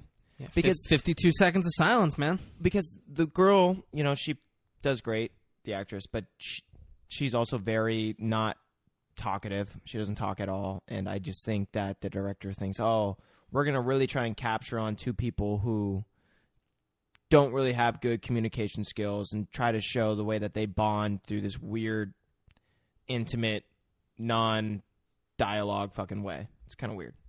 Could have been accomplished in way less than 52 seconds. No, yeah, I agree. Way too long of a pause. Yeah. Way too fucking long. Man, he thinks he's soaking that shit up. Dude, imagine like if you and I are in a room and neither of us are talking for 52 seconds and like there's nothing on TV. We're not doing anything else. We're just sitting here in silence for 52 seconds. One of us is like breaking the silence somehow. Yeah. We're like, oh, let's talk about something. This is crazy. What are we doing? What are we doing? Just silence. Should we get 52 seconds right now? And then no. Then we see there's a song that Braden probably really likes playing. Yep. Under Your Spell by Desire. Under Your Spell by Desire is playing, and it's loud. Like Gosling, we cut to Gosling in his apartment. He has like a light. He's at a desk. Looks like he's working on some kind of engine part. Yeah. He's working on something. And you can hear the music. And then you cut to the hallway and see that the door is all decorated and says, welcome home. And music's real loud there. So it's like, oh, he can hear it down the hall in his apartment, which is fucking nuts. Yeah. Then you cut inside the apartment. It's a welcome home party for Dad. Dad is the guy from the new Star Wars movies. Oscar Isaac. The guy from the new Star Wars movies. Oh, yeah. He's the fuck, like, dude, this is the 20th. Real quick. Congratulations, man. This is our 20th movie we've done. Woo! Check that out today. 20 movies. Nice. Yeah. But, like, you're not used to... You're like, oh, I got to say the actor's name. Everyone knows Oscar Isaac. Yeah. Nobody knows that fucking name. It's a big Not name. one person. He's in the new Dune movie. Who gives a fuck? Doom? He's in the new Doom movie? Dune. Yeah, with an N. I said Doom. Like The Rock. The video game movie that The Rock made years ago that fucking flopped bad. And people were like, oh, The Rock's not going to be a movie star. Well, suck it, people. Yeah. The Rock's a fucking movie star. The guy from the new Star Wars movies, David Straley made that same connection. He didn't say Oscar Isaac. I can't help but notice that your phone is closed. How'd that happen? And you were like, "Oh no, I got you, man. Like I'll do the Straley notes that he said." Dude, the listener sends in notes, and you're like, "I don't give a fuck." Fuck that dude, bro. I was on Spotify Under Your Spell. Yeah, great. You could have had that on the same page in the notepad. You could have had that all together. Come on, man. It's Star Wars guy, and then he does a toast. This guy does toast a lot in this fucking movie, by the way. Yeah. We'll do another toast later. I don't know anyone who does toasts. This guy's doing multiple. When he was in prison, he must have... oh, my God. How great would that be if backstory, they're like, so when you were in prison, you took a Toastmaster course. You're really good at giving toasts. So that's we're going to have you do that a few times. Dude, like, That was part of the education system. I wouldn't be surprised from, like, the choices that this director's been choosing, you know? Like, we're going to have Ryan Gosling, the main character of Asperger's. We're going to have this guy. This guy's a Toastmaster. Dad's playing with the kid. Mom's smiling. She's happy seeing it. Yeah. The kid's real happy. And then he makes a toast, and he's like, oh, it's good to be back. What he did was really bad, and he knows he has a lot to make up for. But second chances are rare, and he's going to make the most of it, and that's worth celebrating. And she kind of, like, it's weird because, like, she's smiling. He thanks her specifically. He goes, thanks for being a great mom. Thank you for staying. I love you. And she's, like, super smiling. And then never, like, you could tell she's conflicted with it. Oh, yeah. And it cuts, like, to her and Ryan Gosling, like, it kind of, like, back and forth. You're talking about in the hall? No, I'm talking about just her in there, in this scene. Like, her facial expression, because she never fully breaks her smile. You're talking about when he's talking to her, or giving the speech. Yeah. And he's like, I love you. Thank you for sticking around. All of that stuff. And you could tell she did a very good job here because she never, like, fully breaks her smile. Yeah. Because if you go full sad she girl. She looks conflicted. Yeah. Yeah. But if she goes full sad girl, he's like, fuck's wrong with you? Yeah. Like, hear all these great things I'm saying? Yeah. She kind of, like, is still smiling, like, putting on, like, a polite smile. You could tell she's conflicted. And then... now she's out in the hallway. Yeah, now she walks out to the hallway and... well, actually, we don't see her walk out. We see Gosling leave his apartment, and she's sitting in the hallway. I thought was he leaving or was he walking in? He was walking out. Because he was sitting there listening to the music. And I think he was like, I can't do this anymore. I'm heading out. I gotta leave. Comes out. She's sitting in the hallway, looks at her. They say, hey, and then she says, sorry about the music. And he jokingly says, I was about to call the cops. Which is funny. And then... that was his best line. And then she says... I wish you would. And now as I'm like a cute little like, cute little, but fucking kind of manipulative. Oh, I'm in here with my husband, and I wish it was you and me. Well, like, oh, you could make that happen. Oh yeah, I feel that. Yeah, yeah. Well, it's not. That's something within your control. Yeah. Divorce your fucking scumbag, criminal husband. And come on the Gosh train, baby. Yeah. It's Ryan Gosling, baby. Yeah.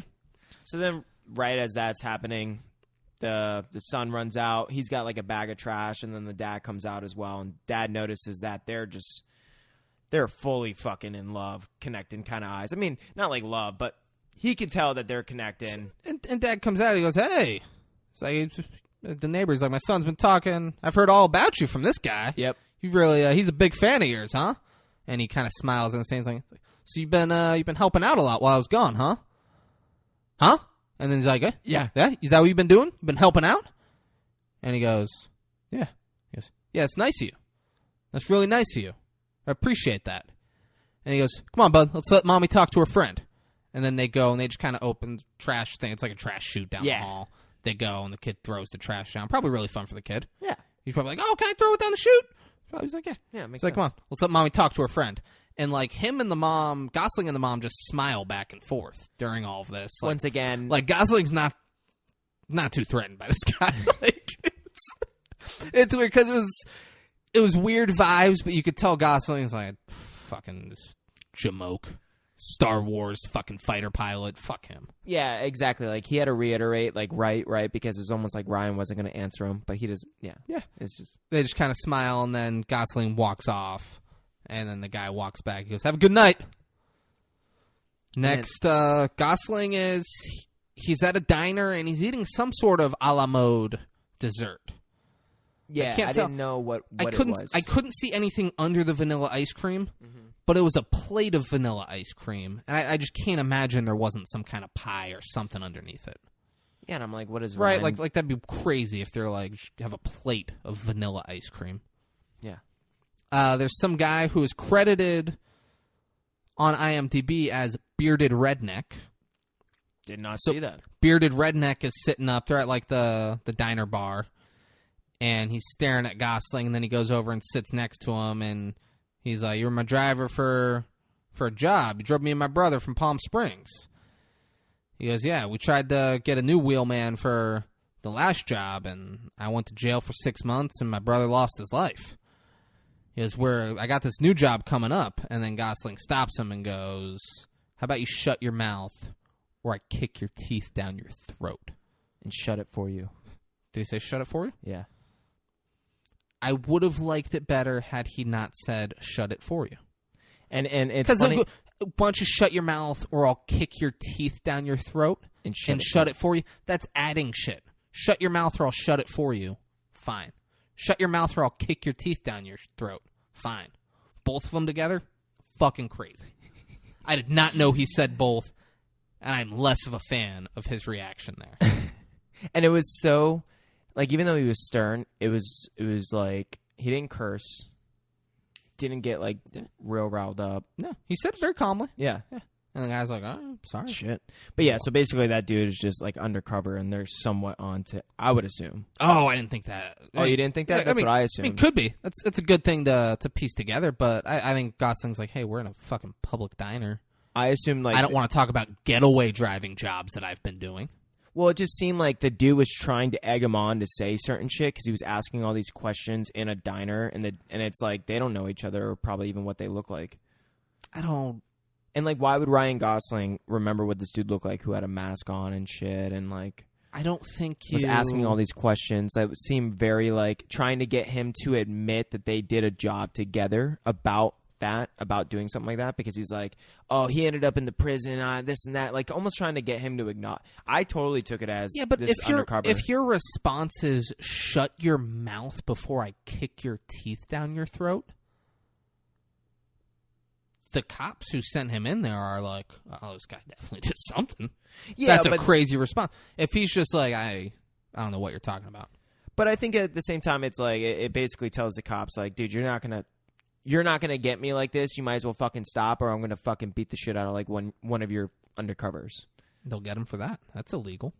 Yeah, but you can't beat someone up for talking to you. Yeah, but they wouldn't do that. Kick their teeth down their throat? Yeah, but they wouldn't do that unless they killed the guy. Aggravated assault. But that's not as near as bad as probably what they're trying to get him for. Yeah, but then they bring him in, and they're like, "You're going to do time for this. We're going to push for the max sentence." True. And, like, or you can admit your involvement, because they don't want the driver.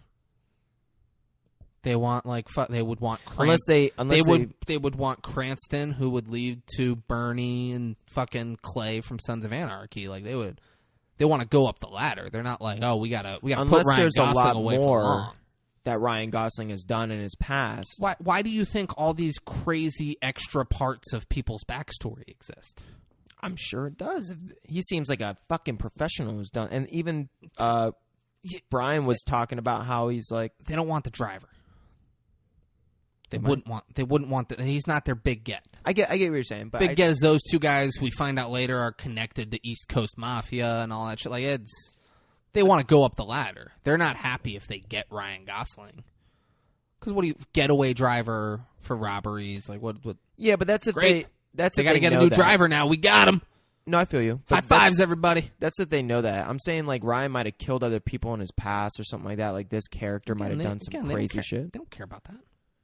What?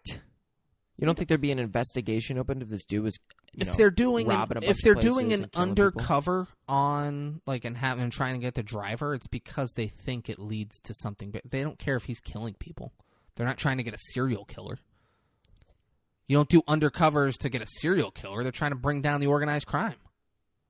You don't, though? Like, what if, because they might think he might be like that, and they don't have any evidence. They might know that he's a fucking psychopath. Then you follow him. Yeah. Yeah, you don't have an undercover go and try to get good with him, and then you're like, "We know you killed all these people." Yeah, no, I feel you. They're like, "What's Bernie up to? We want that Jew." True, because he was bringing up the jobs that he did. Yeah. Gosling is driving back into the parking garage at the building where he lives and sees two big dudes with tracksuits walking out, and they kind of stare him down, and they go get in their car.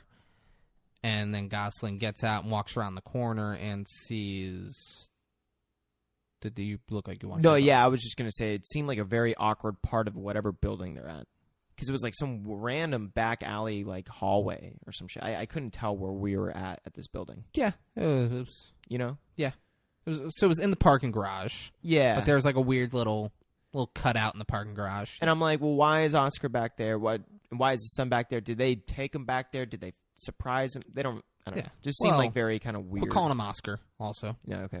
Dad or Star Wars guy or Standard. His fucking name is Standard. Is it? Yeah. In this movie, it's Standard. Standard is the character's name. Standard Gabriel. What the fuck?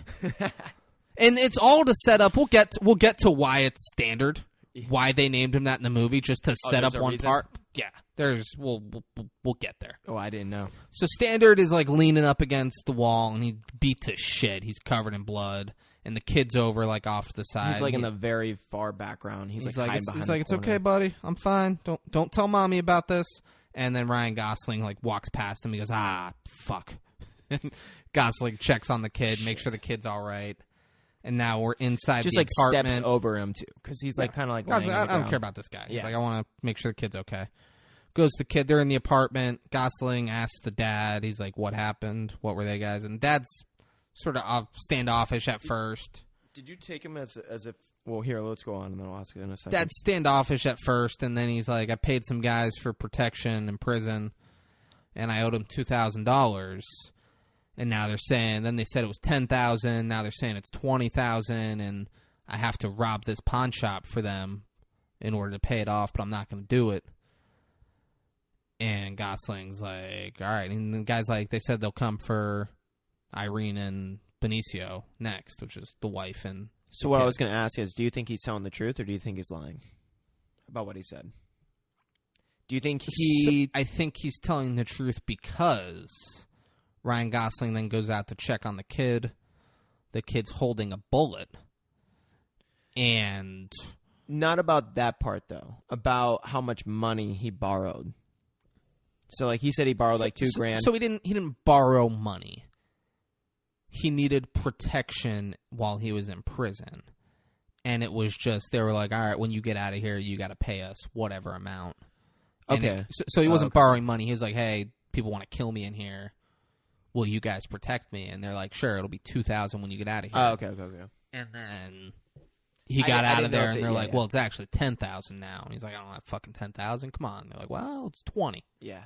And he's like, fuck am I going to do? Yeah. I absolutely believe they're going to come back for the wife and kid because Ryan Gosling goes out to check on the kid, and the kid's holding a bullet. Yeah. And he says, the guy gave it to me and told me not to lose it. Which is fucking dark. Yeah. Handed the kid a bullet. Like, make sure you don't lose that. Jesus Christ. Next, David Straley saying anything? Any of this stuff? Oh, he's just saying the acting in some of these scenes are like a middle school play. Yeah. Yeah. For sure. Now he's at Denny's. He's visiting the mom at work. She works at Denny's. It's very prominent. And he asked how the kid's doing and said, I saw Standard. He looked all beat up. And she's like, yeah, he got beat up. He goes, oh, what happened? She goes, some drunk kids jumped him. So he lied. Yeah. And then the dad, oh, no, some drunk kids beat him up. And then she's like, you should come to dinner at our house. Which does not seem like a good idea. But then he's there, and dad tells the kid in front of Ryan Gosling the story of how he and mom met. He and mom met, and he's like, your mom was 19, and she goes, I was 17. And he goes, you were 17? You were underage? And she goes, was illegal. Yeah, he goes, all right. So I illegally walked up to the underage girl, and I said hi to her, and she didn't say anything. And I said, my name is Standard Gabriel. And then she said, where's the deluxe version? That is the only reason they named this character fucking Standard, because they thought of that. They were like, if we name him Standard, we could be like, when they met, she was like, well, where's the deluxe? We can give him a name that isn't a fucking name, so we could then do. It's fucking baffling. You liked this movie. You like this fucking movie. What would I give it, a 6.4? Give it a 6.4. It's good vibes, good acting, good music. It's got a good aesthetic, you know? Good aesthetic. It's quiet just at the right time. Now Gosling breaks into a Mustang and steals it. Just out of nowhere. He goes out, it's like parked on the side of the street, he fucking pops it, gets in, drives off, and meets Standard and some dude in a tracksuit who they're calling, fuck are they calling him? I don't have it down here. Don't look at me. Cook. They're calling him Cook. Goes Up, the guy Cook has a tracksuit, and he gives the 5-minute speech. Tells him that I'll be the driver, 5 minutes, blah, blah, blah. Standard's like, I can't do this on my own. I need someone to do it with me. And then he goes, you got Blanche over there. Blanche is some redhead girl. She rolls her eyes, goes, don't you fucking roll your eyes at me. You know, get the fuck out of here. Standard, go buy her a Coke. She was like an adult woman. And he's like, you roll your eyes at me, Blanche. Standard, go buy Blanche a Coke. And Standard and Blanche walk off. Crazy. And then the guy's writing on his hand. He's like, all right, so here's what I can give for Standard, minus what he owes me. Here's what I can give Blanche, and here's what I'm willing to give you. And then holds up his hands, and he just wrote fuck off on his hand. And he's like, does that work for you? It's a baffling conversation they're having. Yeah. And Ryan Reynolds would have crushed this role. Ryan Gosling's just like, but his debt with you is square once we do this. And the guy's like, yeah, whatever. So now Gosling's having dinner with the family again. Standard's giving a toast. Toastmaster Standard goes to his new buddy. To my family, to my new friend, and the future.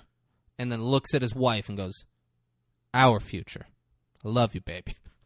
It's so weird that Gosling's here for all this. Gosling just has this like very, very bullshit little half smile on his face, just looking down at the table like, I don't know what the fuck to do. Yeah, it's fucking crazy. Yeah.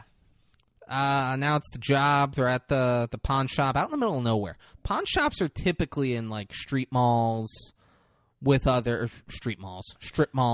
plazas with other shit. There's a shit ton in LA to where it's like, because it's kind of like a stand. It looks like it's on the side of a highway. Yeah, it looks like a rest area, and it's a pawn shop. It looks like it's right off of like a main road, on like the corner of like a main road without like a plaza. Because usually they're in a plaza or some type of strip, like David. Felt like they were on a highway. I felt like it was just like a big main street or something like that, and they were like on the corner of the big street. I could be wrong, but yeah, usually it's any type of place like this is going to be in a plaza or something like that. So it was kind of weird that it was like standalone, like by itself. Yeah, looked more like a bank on the corner than a pawn shop. Yeah, but it's a pawn shop. Yeah, pawn shop. So they pull up in the Stang. Blanche is like leaning up against the side of the building. He tells Standard, "See you in 5 minutes." Standard says, "I'll see you in 4." Then has a gun, puts it in his waist. He and Blanche walk in, and like a nice looking, like one of those Buicks. Like looks. That's not a Buick. It's not. It starts with a CH. It's not a Chevy. It's a fucking. Oh, dude, it's right there. Chrysler. Yep. Chrysler. Yep. Okay. There. David comes to save the day. Nice looking Chrysler pulls up, and Gosling kind of stares at it. He already knows. It has very tinted windows, so. Yeah. He starts to, I think, put on his gloves. He's on his glove. He's getting ready. Yeah. He's like, here we go. These motherfuckers. Blanche comes out, gets in the car, has a big duffel bag, Blanche does. Yeah. Puts it in, sits in the back seat. Which I love. He doesn't barely do anything in this movie, but for some reason I love the way he folds the chair over and gets like the car ready for her just to come and sit in. I'm like, oh wow, very professional. He opens the door. Yeah, opens the door. Yeah, puts the seat down. Doesn't get out. Like reaches over, opens the door, pulls the seat up. Yeah, professional. Did it for the other guys too. Yeah, for the first job. Mm-hmm. Quick, efficient. He's the getaway driver for all these big crimes, but we only see him be the getaway driver twice in this movie. Mm-hmm. So enjoy this scene, guys. Blanche comes out, she gets in. Standard walks out, and then shot gets fired through a window. I can't tell if it hit him. It's like or I if think it the got glass. Close and like I think the glass hit him. Okay, it's like glass hit him. He goes down and is like holding his ear, like it was a shotgun, like right in his fucking I'm sure it was something about Sure, the it will be blast ringing his too, ear. like fucking fucked up his eardrum, and like he's like discombobulated from his eardrum being fucked up, and stumbles, and guy comes out. So he goes down. Gosling gets out of the car. Yeah, he just starts to take a step out of the Yeah. car, and this random guy, they don't really show him at all, just comes out and just starts lighting up Star Wars buddy. Yeah. Shoots him a few times. Yeah, and Ryan's like, fuck, and just gets in the car and starts peeling off. Chrysler follows. Chrysler's a fucking... Apparently they were sponsored by Chrysler because they made this car... he was driving a Mustang? Was it a Mustang he was driving? Yeah. Because his Chrysler was on their ass like it was no problem. And the driver, like, Gosling was making crazy moves. The driver was following him. I'm like, oh, that driver knows his shit. Yeah, exactly. Making Ryan Gosling look not as impressive as they usually make him seem. Yeah, but then Gosling hits it in reverse Yep. and does this crazy, like, he's riding in reverse. The Chrysler's right on, like, their hood. Then basically their puts my hood words to to shame. now. Yeah. And then he, like, spins back out and makes the Chrysler crash. It was crazy. It was very neat. Yeah. Very neat little driving. And then drives off. And he and Blanche get a motel room with duffel bag full of cash. And he asks Blanche... But right before he does this, puts on the gloves. Nope. No? Asked Blanche how much they were supposed to get. And she said... Cook said 40 grand. And I mean, it's a duffel bag. Oh, no, yeah. It's a duffel bag with so much. We find out the amount later. But it's a duffel bag full of money. Way more than 40 grand. Yeah. So much more than 40 grand. Dude, 40 grand would fit in, like, the palm of your fucking hand. Like, you would grab it with one hand, 40 grand. Yeah. I don't know. Maybe. I've never... 10 grand is like that. Like, if you had stacks of hundreds. I've never been around this mode. You fucking selling major amounts of drugs? Like, go to you... No. Who's around this much cash? That's a lot of cash to be around. If it's in hundreds, yeah. It's If going to be there in the palm of your is... hand. When I saw Jeff Tate... He's like, he didn't say it about. So he said it about drugs. California, you're allowed to have 6 ounces of marijuana for, or it might be 9 ounces of marijuana for personal use. And he said, if you're ever in a room Something with like that. 9 ounces of marijuana, there's also a gun in that room. Yeah. He's like, that's not a personal use amount of marijuana. Yeah. If you're ever in a room with 40 grand's worth of cash, Yeah. there's a gun in that room, Braden. What kind of life decisions are you making here? Don't worry. It's not, yeah. There's a lot of cash to be around. Yeah, I've been around it, but yeah, if I mean, obviously you've seen a fucking strip club scene or some shit. If it's ones, yeah, it could be that duffel bag. Which pawn shops they might have, it might not be hundreds. So yeah, These were all hundreds, though. You think? At least on the outside, they were all 100. We saw them. We saw the money. Oh yeah, true, yeah. So at least the outside, it could be hundreds on the outside and, then ones on the yeah. inside, but it was hundreds. Yeah, so no way it's just 40 grand. Gosling leaves the room and calls the mom, calls that apartment, and the kid answers, and he's like, my mom's talking to the police. And he's like, all right, well, tell her I'm going to call back later. And then hangs up, and then goes in there, and the news report. Really quick, I was surprised that the cops weren't like, maybe who's on the phone with the kid or something like that. Yeah, that was If they're looking That for was a weird, suspect, yeah. that phone. They're asking like, when's the last time you saw him? Blah blah blah. Phone rings in the other room. Kid answers, and none of the cops in the house with the mom, like yeah, no one's they curious. don't question it at Yeah. all. Yeah, for sure. The news is on, and they're talking about the Standard dying, and that the pawn shop owner killed him and said he was the only robber. Yep. And that nothing was missing. Exactly. And then so now Ryan obviously pieces the puzzle together, gets very suspicious, and he begins to put on his nice leather driving gloves. I wonder why, David. Tell us why. Oh. Well, because he believes that fucking lying bitch is in on it, because he goes and questions her and says, now why would he say that they didn't lose anything under that? What did he say exactly? Come on, dude. You were... I was on it. You were like, you were doing a whole thing here. You were I getting know, I was excited. right there. He's just, we don't need the exact quote. That's not important. He's like, Okay. why would he not say you were a part of it? Why would he say nothing's missing? She's like, I don't know. And then he fucking grabs her by the face, shoves her down in the fucking bed. What? You fucking asshole, man. What? You're going to take the lead on, like, one of the better scenes in this movie. He smacks her the fuck across the face first. Oh, I thought he grabbed her and then smacked her. Smacks her across the face, and then she's, like, scared and crying, and he puts his hand over her mouth. He's like, shut the fuck up. Shut the fuck up. Oh, I thought he fucking grabbed her face and then slapped her and then pointed at her. Slaps her in the face, holds her down, holds her mouth, and says, now you just got a little boy's father killed. Almost got us killed, and now you're lying to me. You're not going to be lying to me anymore. Every word out of your mouth from now on is going to be the truth, or I'm going to fucking hurt you. Is that understood? This scene, I was like, oh, this guy is crazy. And she nods. And then she's like, I knew the second car was going to be there to spot us. Blah, blah, blah. I knew it was more money. And he's like, the plan was to just screw me and Standard over. And she's like, yeah, which I don't get. He's like, the plan was to screw me and Standard over. And she's like, yeah, I didn't know they were going to kill Standard, though. Him and Standard weren't getting money out of this. Made no sense. So I don't get why he's just like, what were they screwing him over out of? I think that the only reason it would make sense to me is that they're going to kill both Ryan and Star Wars Buddy just to be like, fuck them, we're done with them, and they made us this money. But then we'll go into it. So then he's like, all right, I need you to get in touch with Cook. We got to meet up with him. Gosling's like, all right, Cook. Obviously, he was going to kill me, too. He wanted us all dead. Yeah. To get that money. I need you to contact Cook. He's like, what's Cook's real name? She's like, he said Chris, but I've called him Cook the whole time. And then she goes to the bathroom. Ryan Gosling hears something.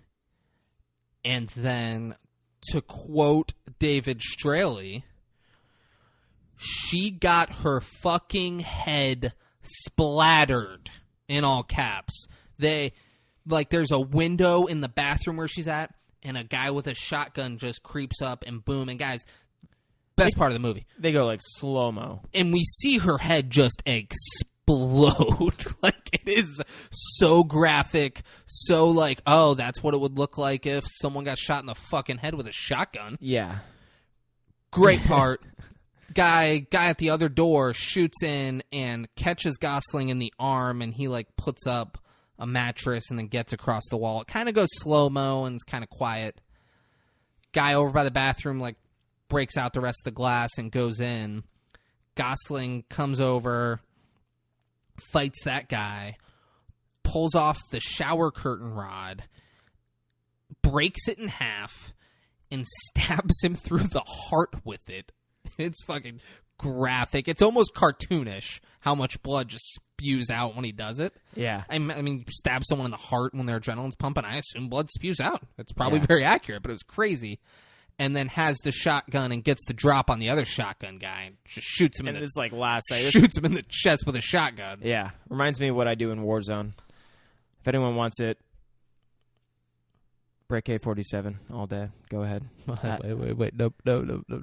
So I was going to be quiet and just let that dumb, weird brag that you decided to do, but what is your name? Break A47. I love you so much, dude. Because it's like AK. I get it? Yeah, okay. I love you so much. That's great. Yeah, so, if Break A47 will send your ass to heaven, baby. You know what I'm talking about.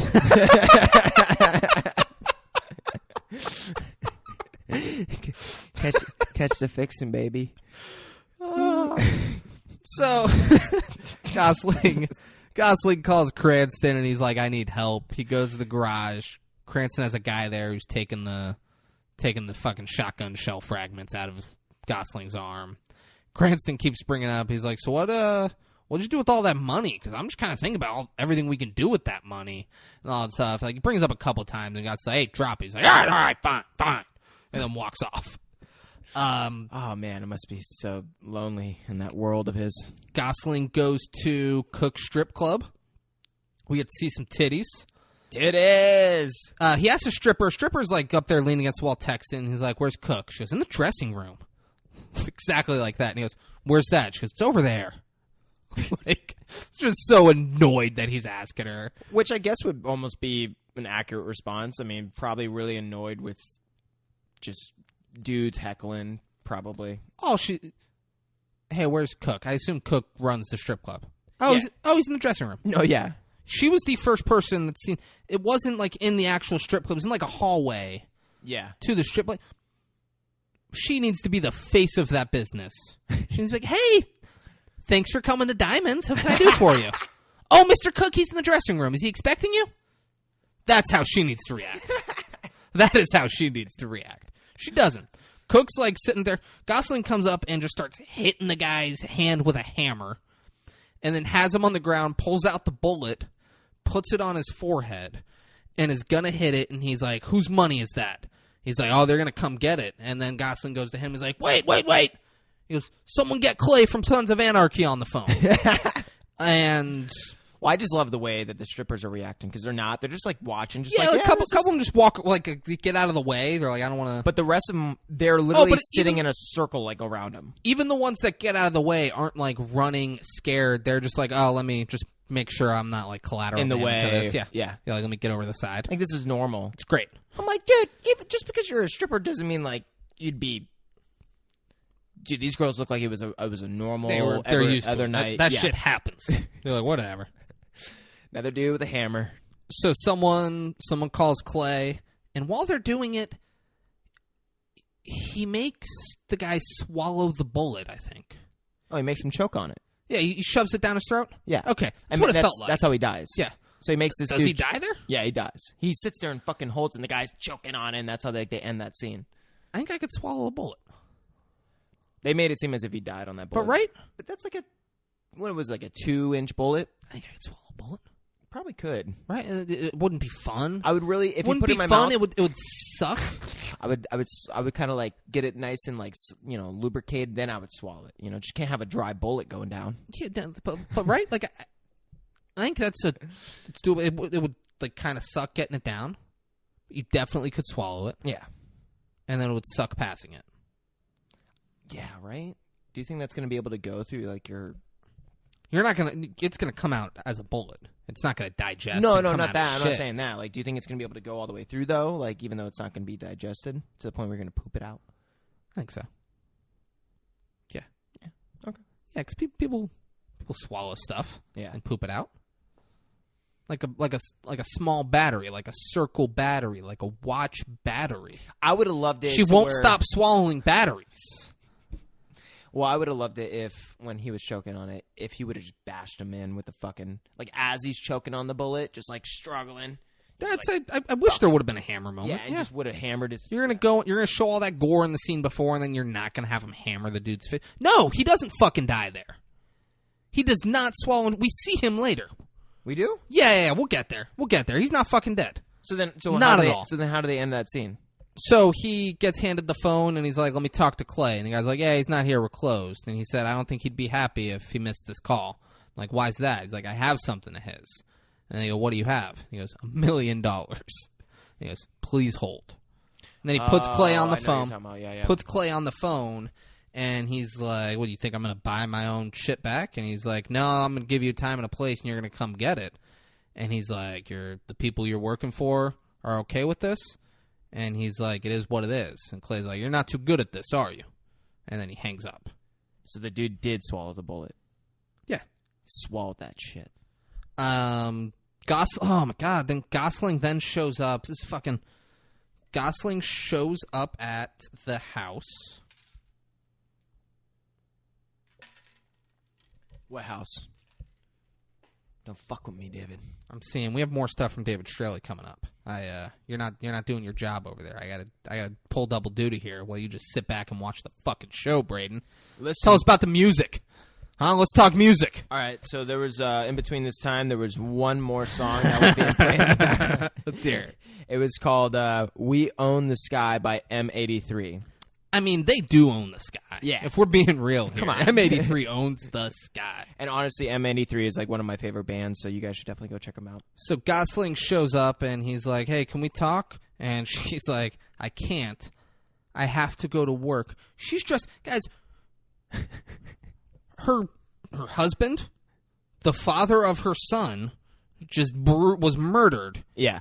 And she's still going to work. You give yourself a day. Dude. you take a day off. You take a personal day. Stay with your fucking kid. But no, the babysitter's there. Babysitter's there to watch the kid. Yep. She's going to work at fucking Denny's, and he's like, well, can I walk out with you? And they walk out together, and he's like, I was the driver. I did this with him. I saw him die. He was they were going to come after you. I still have the money, and you and Benicio can have it if you want. And then she smacks him in the face. It's a good smack. It was a very good smack. And then his thought is, oh, well, you guys could have it, and I'll come with you. He thought, the slap in the face was, what, you just want me and my son to leave? You don't want to be a part of our life? He's like, and I'll come with you. And I kind of took it like that, though, a little bit. No, it's, you're partially responsible. Not responsible. Her husband's a grown-ass man. It was his fault. He was in that situation. You're partially responsible for my son's dad being murdered. And you're just like, I'll give you some money. That's exactly. Is that going to make it better? That's exactly what I would think in any normal scenario. But the way that she is, that's how I took it. Fuck out of here, dude. You're out of your fucking mind. Bro, I'm telling you, that's what it Elevator opens, and it's one of Clay from Sons of Anarchy's guy. And he's like, oh, sorry, wrong floor. And then she gets on the elevator. So Gosling's like, well, I'm getting on the fucking elevator. She's like, oh, the girl I'm in love with is just oblivious to everything in her life. So they go on. I mean, what the fuck is she supposed to be like? Oh, that guy's gonna murder me? Some weird, sketchy-looking dude. Bro, come on. This is right after your Dude's husband wearing, is murdered after going to prison doing shady shit. Dude, I would be suspicious. That's your trust issues. Fuck no, bro. He's dead. Why would they come murder her? She has no reason to think that. She's stupid. Only in fucking crazy worlds where Ryan Gosling's also the getaway driver and shit that's influenced with the mom. There's no scenario where she should see that her husband was killed at a pawn shop and be like, they're coming for me now. How would you not think that after he was just released out of prison? Why would you think that? Why was he in prison? Why would you think, oh, people are going to come he's dead. You would think, okay, all of that's done. None of that is a part of my life anymore. I can move on from all that. Not someone's going to come, say wrong floor, and I'm going to get on the elevator with him and he fucking kills me. Listen, bro, I've seen too many gangster movies. That is crazy, trust issue, weird shit that you got going on in your head. The husband was just murdered. She's normal. So real quick, she shouldn't be going to work. She should just be at home. She should not think anyone's going to kill her. I would be a little scared if I was her. It's because you're a fucking psycho. Bro, what? Gosling gets on with her, notices the guy has a gun, and then makes out with her for 30 seconds. It's like they're trying to get the moment across saying, he's in love with her. He thinks that he might die, she might die, or something crazy might happen. Let me take this moment and do something that I love or something like that. Trying to hone in on that. So it's just so silly. That guy waits until they're done kissing, and Gosling turns his attention towards him to pull out his gun. Gosling then fucks him up and stomps the dude's head in 40 times right in front of her. I fucking hate the way they did this. 40 times. Because they just make it seem as if Ryan Gosling is that strong and that much of a badass. I'm like, dude, come on, bro. He literally grabs this guy who is bigger than him, grabs him by the back of the head, and just throws his fucking face into the fucking wall, and then into the fucking other wall, and then onto the ground, and starts curbs. I'm like, dude, you're not manhandling anyone like that. First off, Ryan Gosling, you're not. Especially some dude who's been killing people probably his whole fucking life in whatever mafia he's in. You're not doing that to that dude. You're not.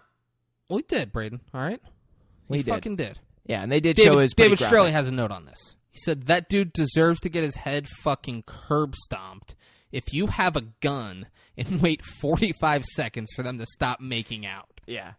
No, it's a good point. Spot on. Yeah. What the fuck's he doing just sitting there waiting? He's like, okay, you guys done kissing? All right, now I'm going to kill you both. And, pushes forward towards Ryan Gosling as he's pulling the gun out. Dude, you would go back and try to create some room so you could point the gun at him. You wouldn't go towards him as you're pulling the gun out. It's just silly. So he stomps the dude's head in, and then she gets off the elevator, and they have a weird stare as the elevator door closes. And this moment is supposed to be capturing that she is now just realizing from being so oblivious this whole time as to who Ryan Gosling actually is. He's not a normal human being, a new hero. He has Asperger's. It's not that, yeah. That'd be so great. Right then, she was like, "You have Asperger's." Like that was it. That's what did it for her. She's like, "You need a, yeah." Man. Gosling goes and meets with Bryan Cranston, and Cranston's like, "Yeah, I called Bernie. I told him you don't care about the money. You were just doing it to help the girl." Oh, and he fucking... And Gosling, like, grabs him. He's yelling at him. And grabs him. Cranston's genuinely like, I didn't fucking know. I'm sorry. Yeah. Like, I thought they would take the money and that'd be it. Yeah. And he's like, dude, so you gave up the girl? You told him about the girl? Yeah, he's like, they're going to come for me. They're going to come for her. They're going to come for you. You need to get the fuck out of here. And he's like, what are you going to do? And he says nothing. Yeah. Because of course he says nothing to that. Now we cut to, funny. we're back at the Italian place. Bernie's yelling at Clay for not just taking the money back from Ryan Gosling, and now it's a big mess. And then the strip club guy, Cook's there, and he's like, "Hey, I owe this to you. I'm gonna get him for you, boss. Don't worry." Doesn't he have something on too? Oh boy, it's like a neck brace. Yeah, He's like a fucking neck like, brace. yeah. He's like, "Oh, I'm so hurt. He hurt me. I choked He on hurt me so bad." Oh, he has a cast on his hand. Okay, He doesn't have a okay. neck brace. 'Cause He's a cast on his hand. Yeah, broke his hand. Yeah. And like they're going back and forth. He's like, "Why didn't you tell me any of this was going on?" He's like, "It was a side thing. I didn't want to have to involve you. It was too deep. This guy, he's some fucking jabroni from the Philadelphia mob." And he's like, "Oh, so you're stealing from the East Coast mob?" He's like, "You're gonna piss off the whole family." He goes, "The family? The family that calls me a kike to my face? To my face!" It's like the family that still I'm 51 years old. Family that pinches my cheek and calls me a kid. They treat me like a fucking child. I think he said 59, but yeah. 59 years old, whatever the fuck his age is. No, but yeah. Yeah. It's, but Like, pinch my cheek and treat me like a fucking kid? I got no respect in this family. can you imagine though being... And then he's like, let's get through the scene. No, we yeah, can talk about it. And then he's like, Cranston and Gosling, they got to go.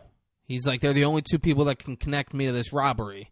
And then Bernie looks at the bald guy over there, and they kind of look at each other and kind of nod. Bernie then grabs a fork and stabs Cook in the fucking back of the neck. No, like, he stabs him in the back a few times, and then goes around the front. No, first comes around the front and stabs him in the eye. For sure? For sure. For sure? For sure. Okay. Comes Stabs around him right in the very fucking Okay. beginning. Stabs him right in the eye. All right. Stabs him a bunch of times with the He's fork. freaking out. He's like, ah! And he's like, now I got to clean up after. He's like, and like points at him. He goes, you clean up for me for once. Yeah. And then walks out. Yeah, that's a fucking wild scene. Then Gosling is at the trailer from the movie earlier and grabs the mask he was wearing while he was driving the car. Oh, yeah.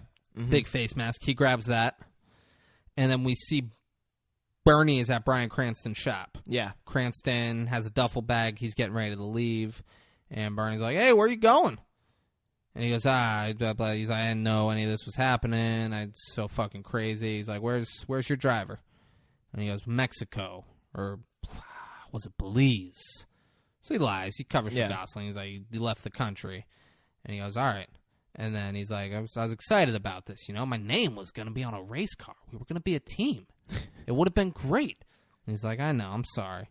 And then Bernie's like, all right, well, good luck to you. And, like, holds out his hand to shake it. Cranston goes to shake it. Bernie has, like, a fucking blade, like a razor blade slide out, and then just slices his arm from, like, inside elbow down to his hand. I fucking hated this scene. The odds of him connecting with the artery as accurately as he did there, very unlikely. Let me say a couple things. But he did. One, it was like a shaver that you would use for your beard, like a barber, like a really professional barber shaving thing. It was that.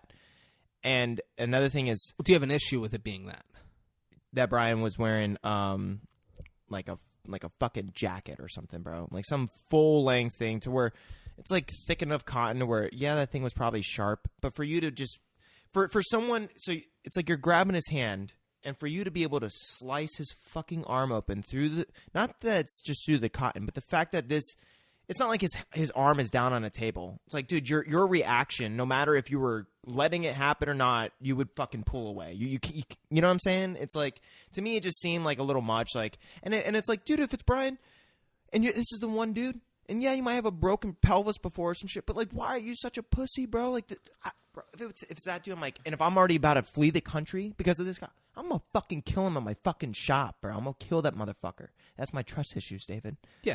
Yeah. Because Cranston thinks he's getting out of there. That guy. Yeah, true. That guy's. They've been friends, But they broke his pelvis. Not him.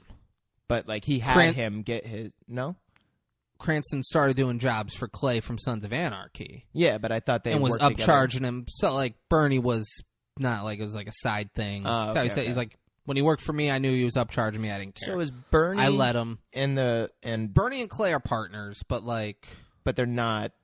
But they do different shit too. Okay. Like so, like he started So started working with Clay and doing shit for him specifically. Okay. And Clay broke his fucking pelvis. Okay. All right, now, yeah. Yeah. So like, at that point, he thought Bernie was going to let him leave. He thinks like Bernie's my friend. He and I have a thing. Well, then I just wish he would have killed him like a different way. Yeah, it's the odds of him being able to kill him there are very unlikely, but he does. Yeah. And we see him go. He's like cleaning the blade and puts it away. And then we see Gosling walk into Cranston's shop. Notices he's dead. Cranston's body is leaning up against a car. Gosling checks his pulse, sees he's dead, and then opens the trunk of the car that he is leaned up against and pulls out the duffel bag full of fucking money. Yeah. Bernie's not like, maybe Gosling's here. Maybe the money's here somewhere. No part of him is like, let's check these cars. He just leaves the dead body and gets out of there. It doesn't have anyone like check. Or have someone fucking chill at the garage. Be like, Gosling might come by. Bro, and not only that, why wouldn't there be someone with him just in case Ryan was there? What is it? Was Bernie think he's going to be able to take a 2-on-1 any moment? It's so fucking crazy. Yeah. If he's so the head crazy. honcho too, why are you doing anything? Yeah, and like I can get so they're like why wouldn't you have someone go kill off him instead of you? Like, why would you be at any part of anything? That's what's so weird. So like they made it seem like, cause, like, well, we can't have other fucking people because they can't know that we stole from the mob. But like, if you're the heads of the crime over there, you don't tell guys why they're killing the person. No, it's not like you're like, hey, here's why you got to kill this guy. You go, hey, Bryan Cranston, need him dead. Go do it. And they're like, sure thing, boss.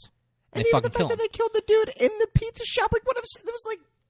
It seemed like it was like midday almost, and they just like closed the shop. Like, what if someone was just like knocking on the door, looking in, like, "Hey, I'm looking for some pizza." Just see the dead body. It's you know, like, just seems a little careless for someone who are mobsters and stuff. So then, Gosling goes to the place David said wearing the apparently mask. this guy fucking loves Chinese food. The guy that got fucking murdered in Nino's pizza place. I'm pretty sure. No. We'll get to why he said that. Oh shit. Yeah, we'll get there later. So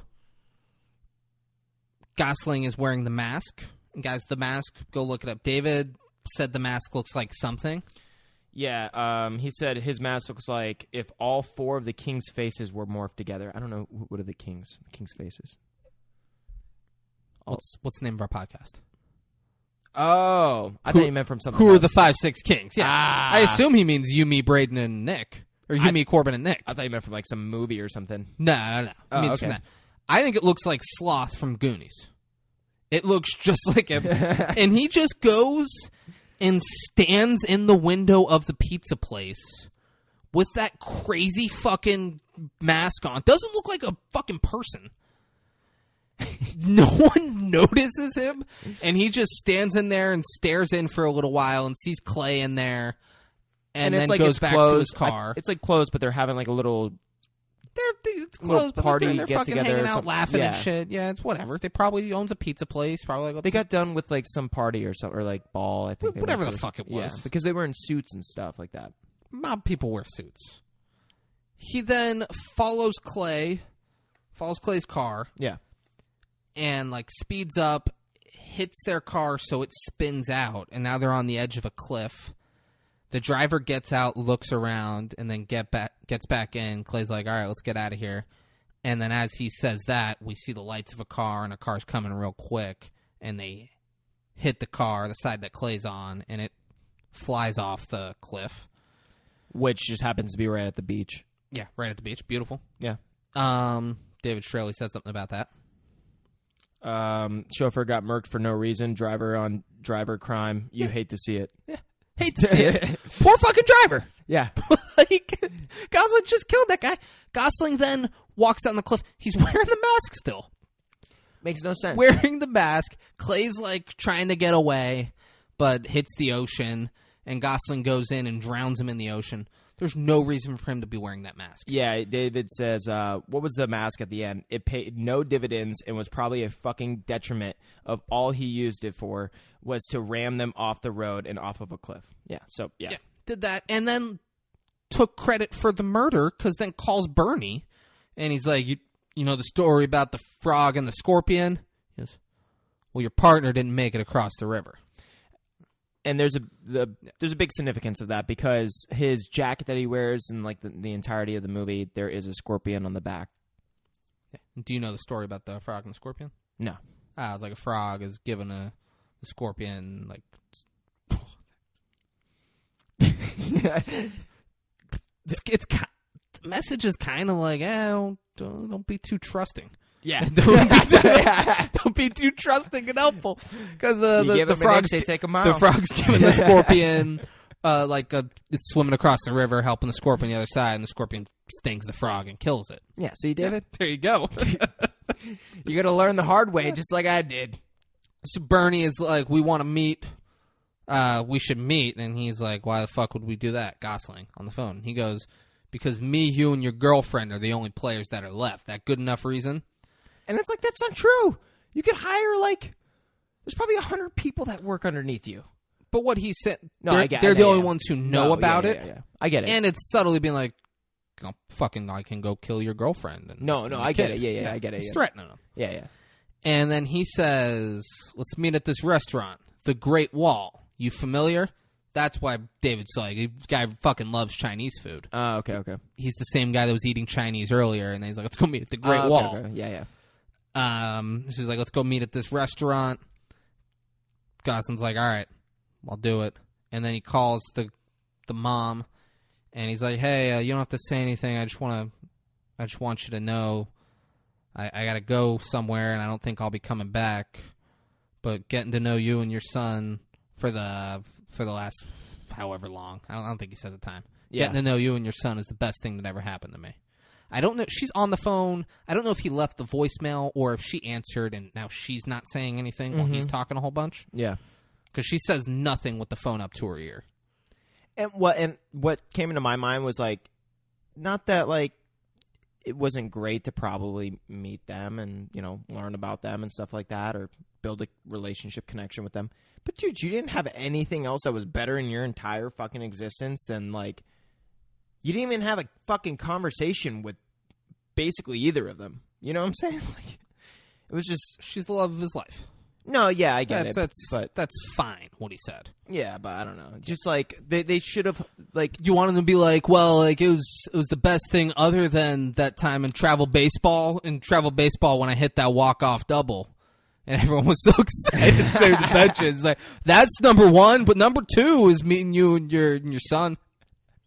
Is that what you fucking wanted? Like, no, what do you? I really wanted. One time I saw the Rolling Stones in concert. That was pretty cool. That's up there. This is something like come on.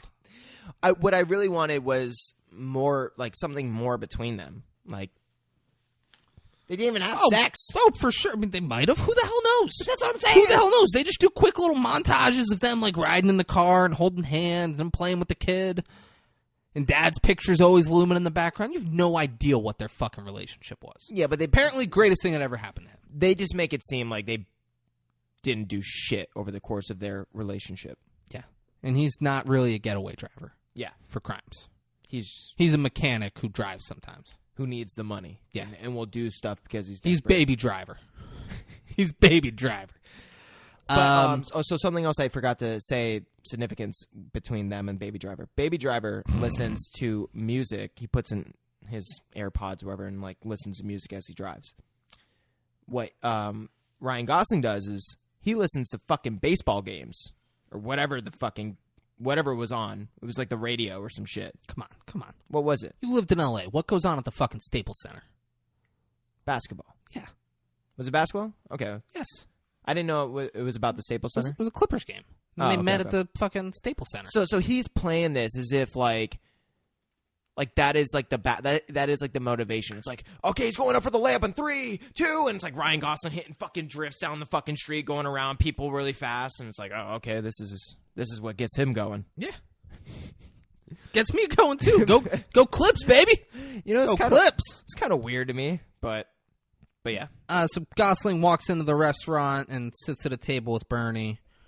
Bernie tells him, if you give me the money, the girl's safe, but I can't say the same for you, which makes sense. Yeah. So you killed a mob boss.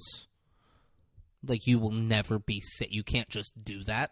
Yeah. He's like, I promise you give me the money, and I promise she's safe. Because only he knows about. Yeah. No one knows about the girl. Yeah, but he's like, you're going to be looking over your shoulder for the rest of your life. He's like, I'm telling you that because it's the truth. It's like, but she's safe. So you know you could trust me and that we could do this deal. Yeah, but she's safe if you give me the money. He's like, where's the money? Gosling says it's in the car. Then he takes Bernie out to the car. He opens the trunk. Bernie sees the bag and stabs Gosling in the stomach.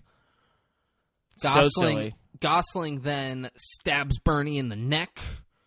They struggle down. Gosling stabs him a couple more times and kills him. So Bernie, who with precision accuracy with a shaving razor could fucking... Is that the carotid artery? No, that's up in your neck. Yeah. Whatever the artery in your fucking arm. Yeah. Precise accuracy can just sever that on Bryan Cranston. But he just gets Gosling in the stomach.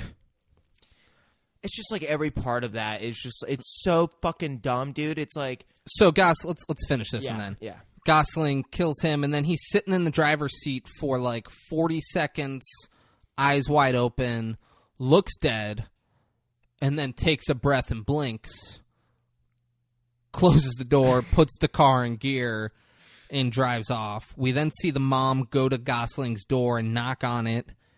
He doesn't answer, and we see him driving off into the night, and then the credits roll. Fucking crazy. Yeah. All right. Say what you wanted to say about that end sequence. It's like, you're a fucking mob boss. Why the fuck? Like, even if it's like, okay, he wanted to get payback for his buddy who just got murked by this guy, and now he's got the money to where he thinks like, oh, I could just kill 2 birds with 1 stone kind of thing. What the fuck? I don't know. It's just... I don't know if it's lazy writing or if they actually think someone like this character would do something like that, but it just doesn't make sense to me. You have $1 million in your hand. You just went through all this bullshit, and now you're going to risk your own life to try and take this dude's like. Yeah, and then you're gonna stab him in the stomach and not finish it. Also, in the parking lot of a restaurant, like, dude, he can be like, "Hey, tell whoever this is the guy who killed Clay. We're looking for him. I got a duffel bag full of $1 million. Once when you see me grab the money, Whoever. Once when you see me grab the bag. Oh no, not even that. Not even kill him there. They would find him. They would fucking find him eventually. So just stake out where I'm going to meet him. Once when I get the bag, you just follow him when he drives off and kill him. You know, wherever. Yeah. I don't know. Crazy that he took it into his own hands in the parking lot, and that he didn't get the job done. Yeah. Apparently he knows his shit if he's going to be able to cut, exactly like you were saying, the artery perfectly through a fucking long sleeve jacket, shirt, whatever it was, with a fucking beard knife, but goes and stabs Ryan Gosling in like the lower abdomen rather than like the neck or something, you know, when he's turned around. Just so silly to me. Yeah. David Straley said 10 years later, and I still fucking hate it. If it wasn't for the shotgun blowing off her head, the titties in the strip club, and the curb stomping, this movie would get a fucking 0 for wasting my time again. I give it a 2.8 and will never watch this trash again. This movie came out the same year as Ryan Reynolds' Green fucking Lantern, and that CGI bukkake of a take on a movie is better than the last hour and 40 minutes. I didn't think CGI was that bad. I never saw Green Lantern. Yeah, everyone shits on Green Lantern. I didn't think it was as bad as everyone shitted on it, but it's a superhero movie, and what are they supposed to be, like, artistic? I mean, dude, Dude, did you see any of the Avengers movies Yeah, I'm and not kidding. think, oh, this is just no. a good movie in general? Like, these are Avengers, good. Marvel's been killing it, Marvel's amazing. especially with what they're about to come out with. The new Spider-Man is going to be fucking epic. Yeah, you talk about that a lot. Yeah, because they I finally didn't see made. Venom, though. I wonder. So I they. didn't see the newer Venom. The one So- that just came out. Currently in theaters. Oh, the newest one, the second one. You're saying? Yeah, I saw the first one. I haven't seen the second one I yet. saw the first one, and all I thought was, man, if this was rated R, this would be a lot better. Exactly.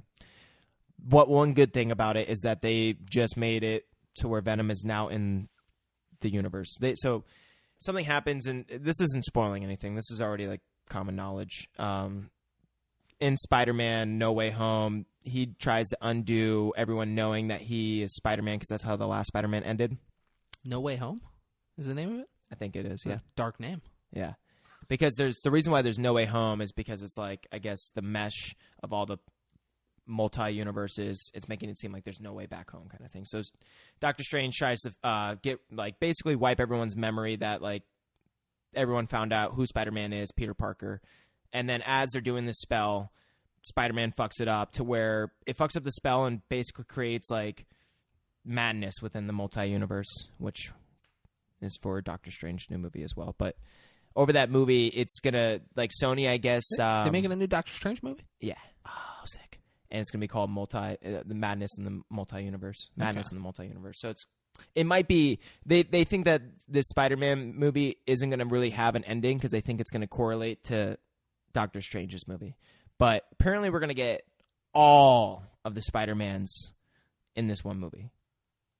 So like Tobey Maguire, Dope. fucking I forget the other dude's name. Garfield. Yeah. And the new kid, I think the kid from the Avengers ones, I think he's the best. The newest one. Yeah. Yeah. He's my favorite Spider-Man. Out of those three, for sure. Yeah, I think Tobey Maguire has like I would say some of the I don't want to say it like that, but I think he's a great actor. I just think Tom Hiddleston is it Tom? Not Tom Hiddleston. Tom is it Tom?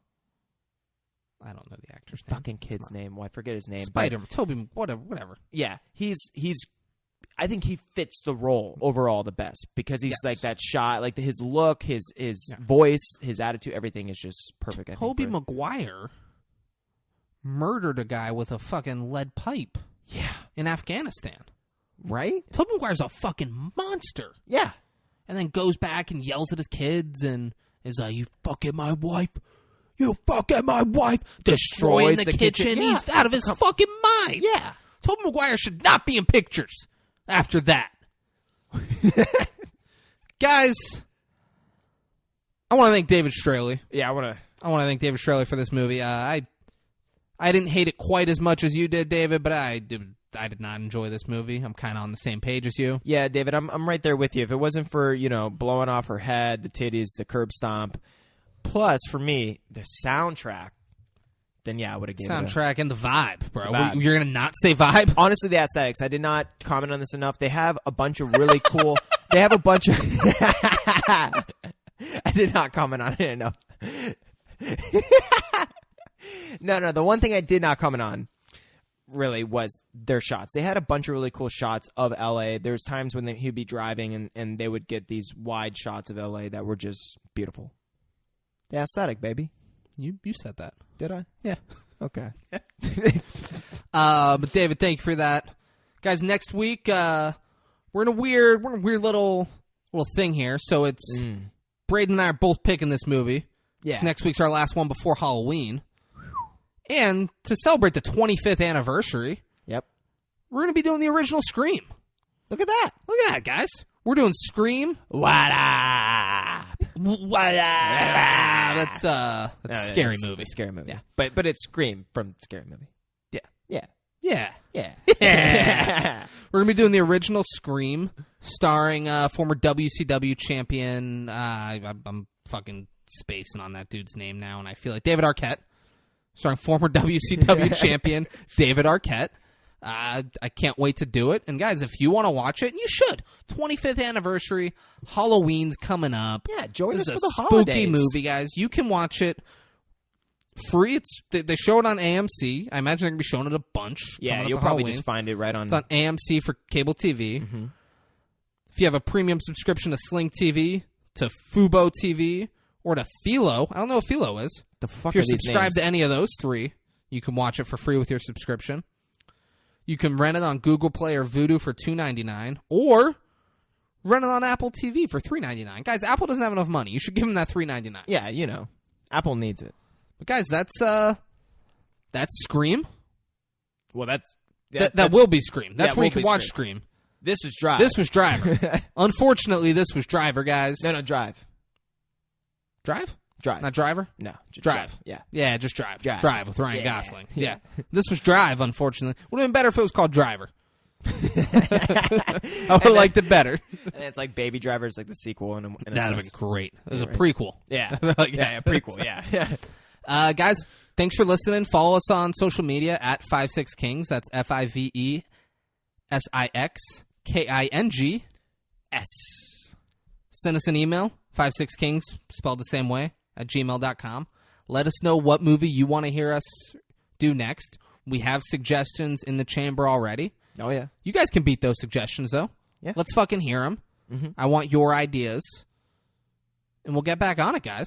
Yeah. This is, we're recording this on a Sunday night, but, like, there's no way anyone's listening to it tonight. Yeah. So, Braden, when can they listen to this? Oh, I believe it's that's right. It's every motherfucking Monday. Guys, thanks for listening. Go to your local Subway. Tell them the 56 King sent you. Tell them to give us some motherfucking money. But if you go, just make sure that none of their food was It will be. There's nothing you can do to stop it. Sure. It will be, but you're going to eat it and you're going to fucking enjoy it. Yeah. At least they're not fixed. You know, we'll fix your potholes. Will you eat our pizza? Fuck Domino's, Yeah, man. you know, fucking just petty. Guys, thanks for listening. Check out Scream. Come back next week and listen. Love you guys. Peace out. Bitch, I'm from Palm Beach,